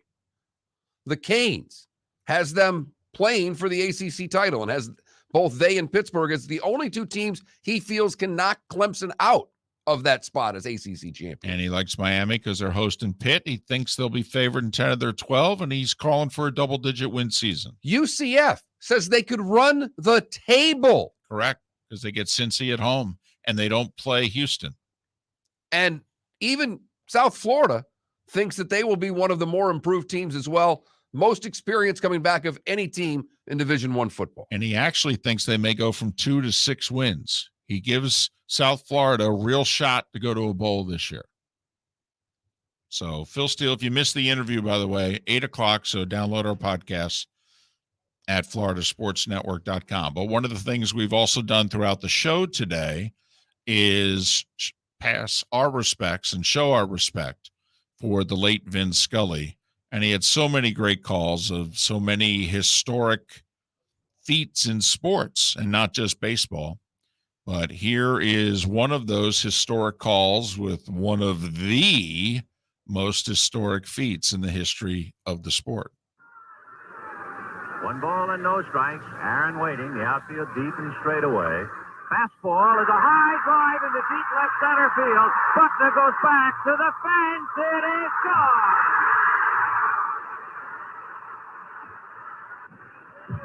What a marvelous moment for baseball. What a marvelous moment for Atlanta and the state of Georgia. What a marvelous moment for the country and the world. A black man is getting a standing ovation in the Deep South for breaking a record of an all-time baseball idol. And it is a great moment for all of us, and particularly for Henry Aaron, who was met at home plate not only by every member of the Braves, but by his father and mother. He threw his arms around his father, and as he left the home plate area, his mother came running across the grass, threw her arms around his neck, kissed him for all she was worth. As Aaron circled the bases, the Dodgers on the infield shook his hand, and that was a memorable moment. Aaron is being mobbed by photographers. He is holding his right hand high in the air, and for the first time in a long time, that poker face of Aaron shows the tremendous strain and relief of what it must have been like to live with for the past several months. It is over. At 10 minutes after 9 in Atlanta, Georgia, Henry Aaron has eclipsed the mark set by Babe Ruth. You could not, I guess, get two more opposite men. The Babe, big and garrulous and oh so sociable, and oh so immense in all of his appetite. And then the quiet lad out of Mobile, Alabama, slender and stayed slender throughout his career. Ruth, as he put on the poundage and the paunch, the Yankees put their ball players in pinstripe uniforms because it made Ruth look slimmer. But they didn't need pinstripe uniforms for Henry Aaron in the twilight of his career. He looked almost the same as he did when he first came up 20 years ago. And so it was a memorable moment before the game, and now what a sweet moment it is here in the middle of the game. Kirk Gowdy had the television call on NBC, and legendary Hall of Fame broadcaster Milo Hamilton with the Braves call on Braves radio, and Vin, of course, with the Dodgers. Not a bad little broadcast booth that day, huh? Wow. And to think, it was, so many of those iconic broadcasters, just the booths when they're working together all those times. Sorry to interrupt, but not just the booth. Craig Sager running right behind or right next to Hank Aaron as he's rounded in second base. Which we didn't know it at the time because he was a newbie. I believe he was working out of Sarasota, Florida, and drove up for the game. And then, yes, when he became what he became, it was like, oh, wow, that's where we first saw him. But number 715 for Aaron, he would hit 40 more before he was done. And Vin Scully. We had his football call earlier with Hank Stram as his analyst. The 81 NFC Championship game, I believe it was his last NFL game that he broadcast, at least with CBS. And that led to the very next game for CBS was the Super Bowl. Madden and Summerall did it together, the first of their many. John Madden broke Summerall's headset live during the, right before kickoff when they did their on camera. And therefore, the invention of the spare headset in broadcast booths for the last 40 plus years. It's my favorite thing about that. Because it's just so great. Summerall trashes the headset, but now at every game, there's the backup headset. It's all because of John Madden. Honoring Vin Scully, passing away yesterday at the age of 94. Miller and Moulton, thanks for listening. Mark Miller for SWFL Golf Carts, or online, flgolfcarts.com. If you're looking for a golf cart, an e-bike, or an e-motorcycle, go visit Alex and the gang at SWFL Golf Carts. FLGolfCarts.com online. Check out their whole inventory. If you're looking for a custom cart, they can take care of you. 2-seater, 4-seater, 6-seater, they've got you covered.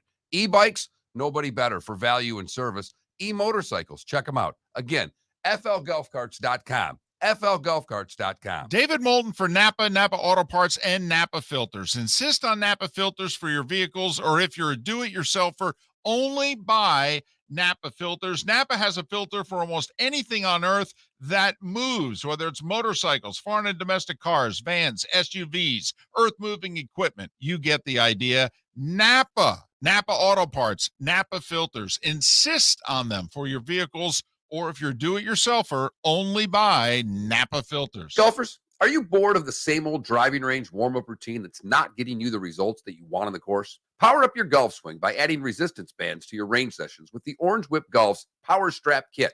Featuring band attachments to your feet and hips, Power Strap resistance training will boost club head speed, increase power, improve flexibility, all with just a few swings. Buy a Power Strap Kit today.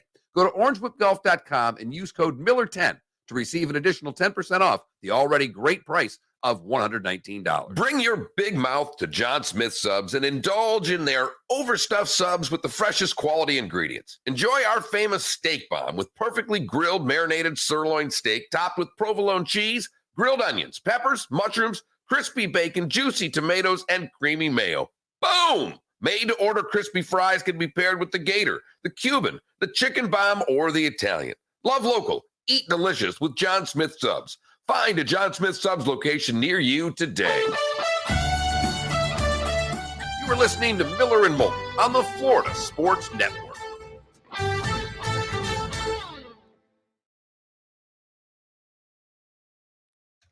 Vin Scully had it was a 64-year career.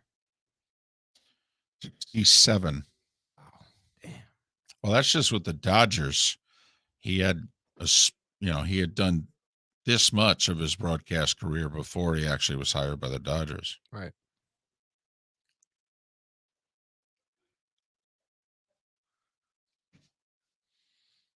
You seen any of the videos that Jon Stewart's done? Oh, yeah. With Ted Cruz talking. Oh, yeah. He's funny. I voted for them. Well. Oh, yeah. Hey, you credit Jon Stewart. They turned around 3 days later. They passed that. I mean, they don't do that without Jon Stewart taking them on. Nope. And he went on everything. He went on like OAN or Newsmax or what. I mean, he went on anything if they were willing to have him. He said the F word 3 times on CNN, sitting on their set. On the caption for hour 1 that I'm posting right now, I'm saying, shield your eyes and ears, Red Sox fans. Little roller to first base. Behind the bag. A slow roller. Up along first.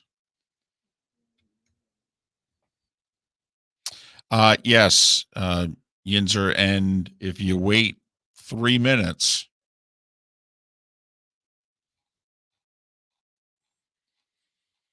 well, Sterling will have the radio call. Michael K., although maybe not, that could be national late in the season. If it falls on a certain day of the week, I mean,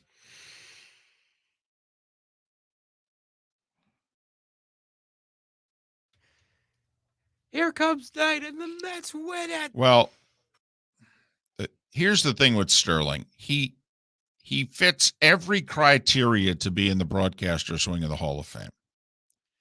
And the fact that he's never even been nominated shows you what his peers think of him.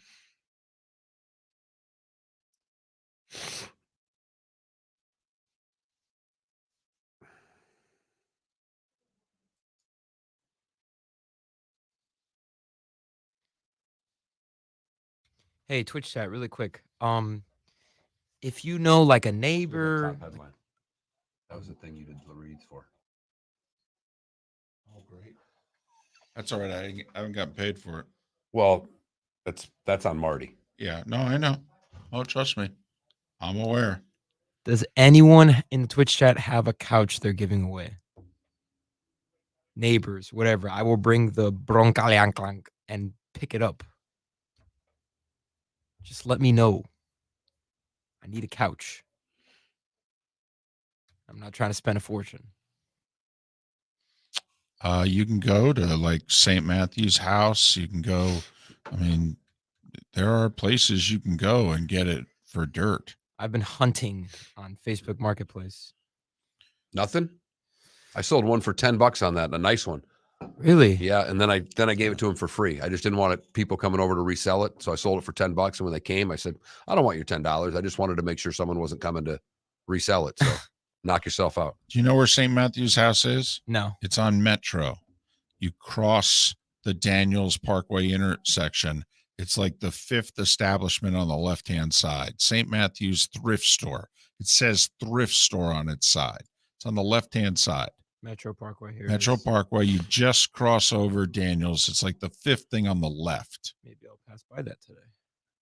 After I get my free hotel breakfast, boy. Yeah. Got like 16 cards. Anyone want to have breakfast with me for free? No thanks. I will do anything for a carb, though. Oh, there's a lot of carbs. Stole some bagels. Nothing wrong with that. Yeah, the Craigslist is another one. I haven't even looked on Craigslist. But yeah, I need a couch. Yeah, you got Goodwill. Am I coming back with Scully? Yep.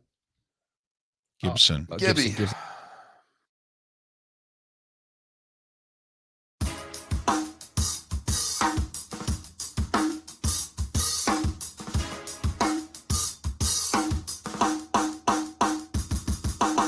Welcome back to Miller and Moulton, only on the Florida Sports Network.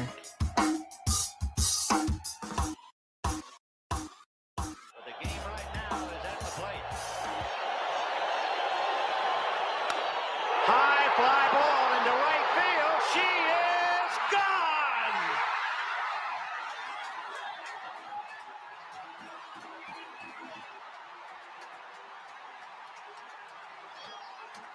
In a year that has been so improbable, the impossible has happened.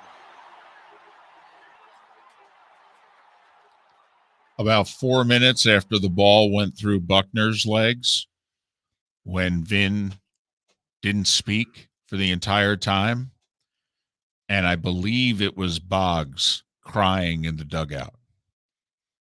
And he said, if a picture is worth 1,000 words, you've just seen 1,000,000 of them. Vin Scully passing away yesterday.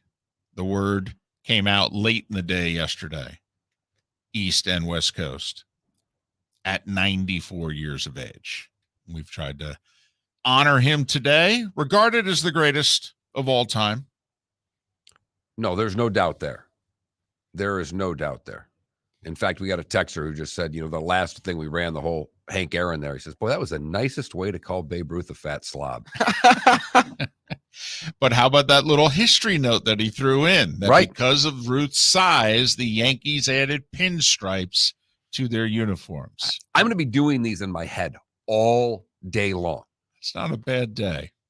Got to be honest. In fact, I'm playing golf after this, and every good shot I hit, I'm just going to do it in my head as if Vin were doing the shot. You're going to do Scully, are you? In my head, just for the good shots, not the bad ones. I'll do my own voice for that. You should then remember Vin doing all the West Coast golf on ABC. So, work in a little Andy Williams. San Diego Open, yes. When you hit a good tee shot, The guy who texted about Ruth, I have to say, sent a text yesterday.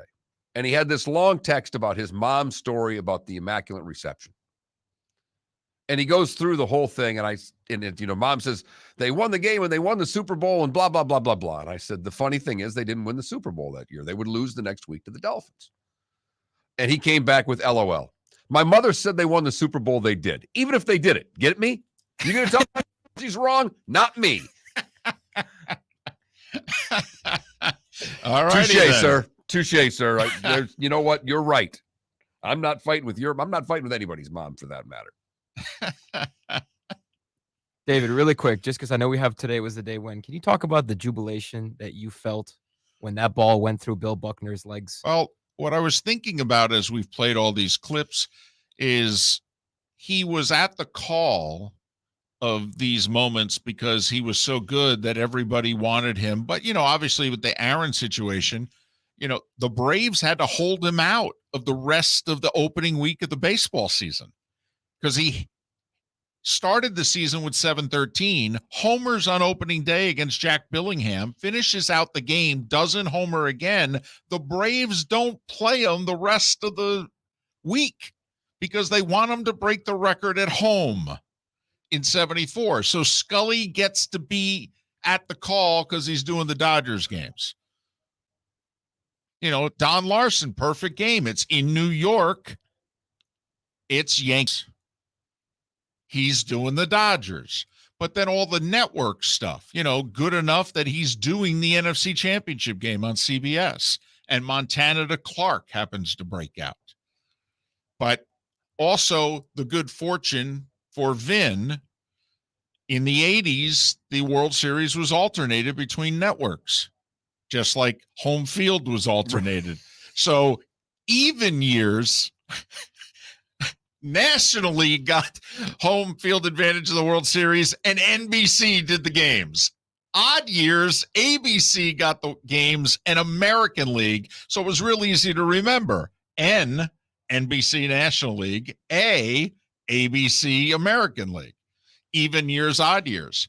And so Buckner and Gibson happen when? 86 and 88. Could have been Al Michaels at the mic for those calls on ABC, but it happened to be Vin. And we all think he nailed them. There is no doubt, with as few words as possible. And think about it, though. All of these things, these are the rare sports moments where we all, if we're of a certain age, can honestly tell you where we were. You were 5, so you probably weren't up for Aaron. Oh, I was. You were. That was one, I never went to bed early, and 2, it was something that mom and dad, right, you can stay up for this. Monday Night Baseball was still, they were trying hard. But they were trying hard, and because Monday Night Football is so big, I was able to watch this. I remember watching that. And, I remember my grandfather woke me up. He called over to the apartment and said to my mom, get him out of bed. He needs to watch this. I was 8. And later that year, he said the same thing when Nixon was resigning, and he announced it on television. My grandfather called over and said, wake him up. He needs to watch this. It's only 2 times that he ever did that. So all of these things, yeah, I was a TV sportscaster in Scranton, Pennsylvania. My first TV job in the fall of 86. And I had just done the sportscast live on the CBS affiliate, raced back into the newsroom to watch the game on NBC.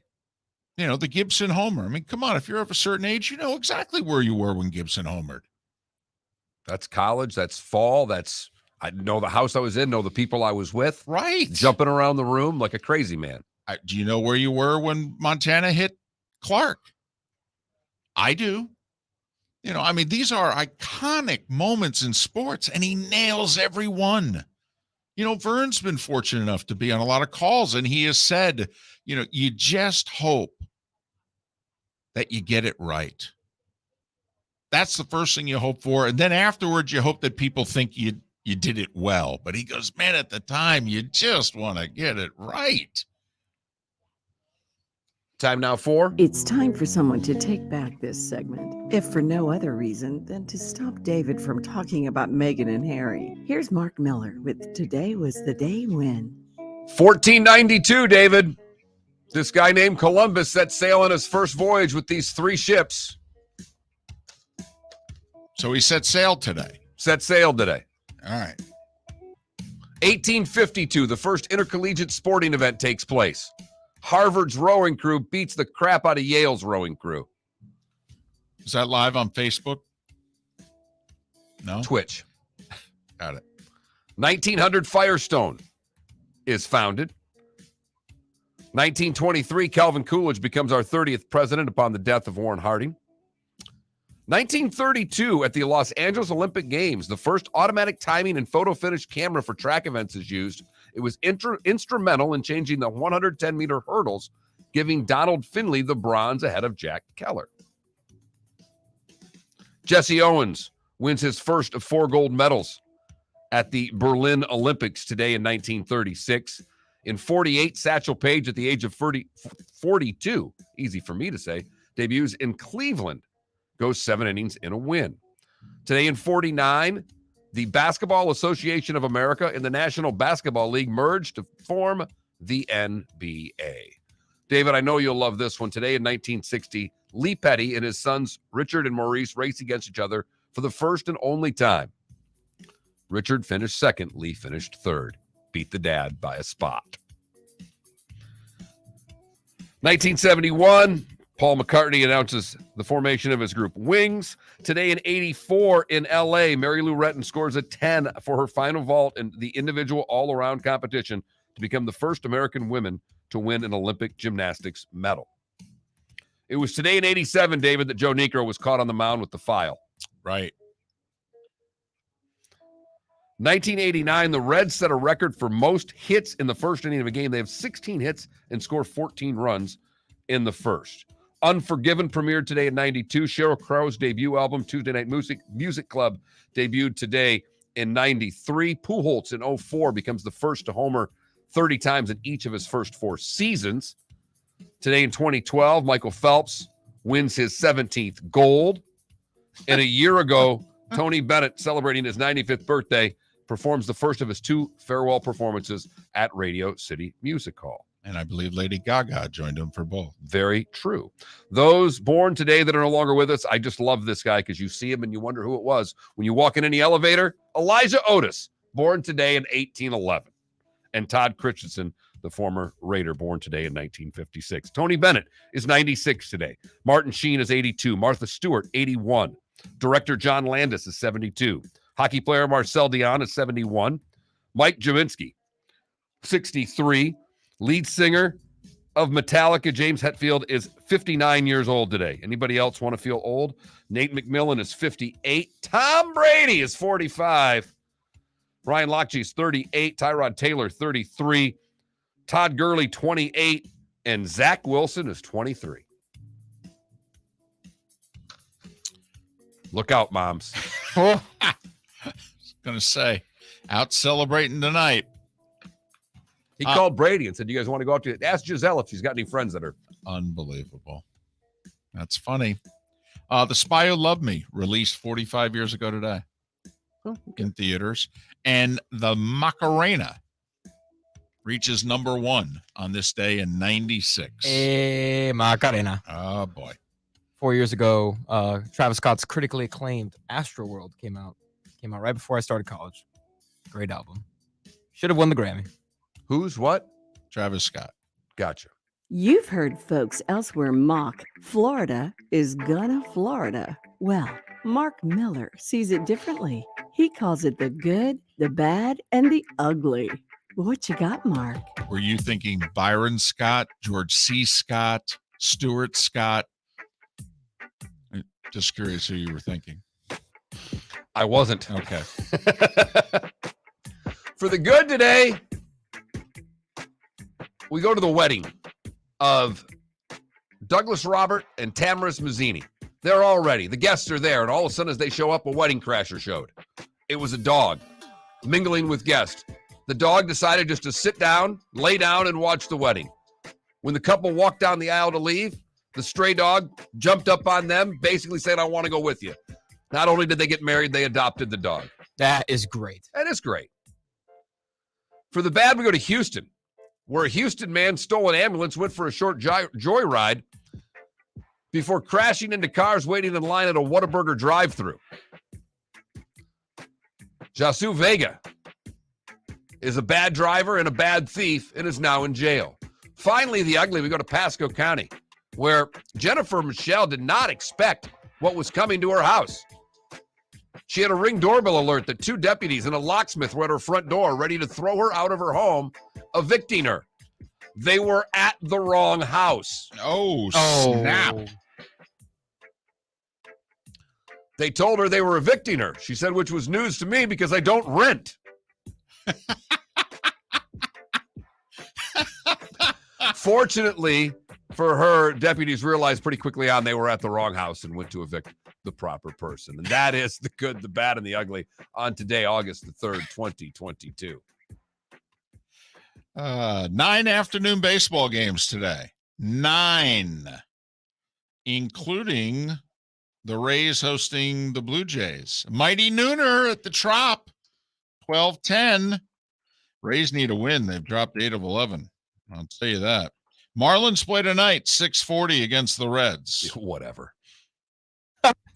My reaction exactly. Man, oh man, what a wasted season for the Marlins. Yeah, and they didn't do much at the deadline. Gave away a couple relievers for a shortstop prospect. Tell me about it, Mark. Tell me about it.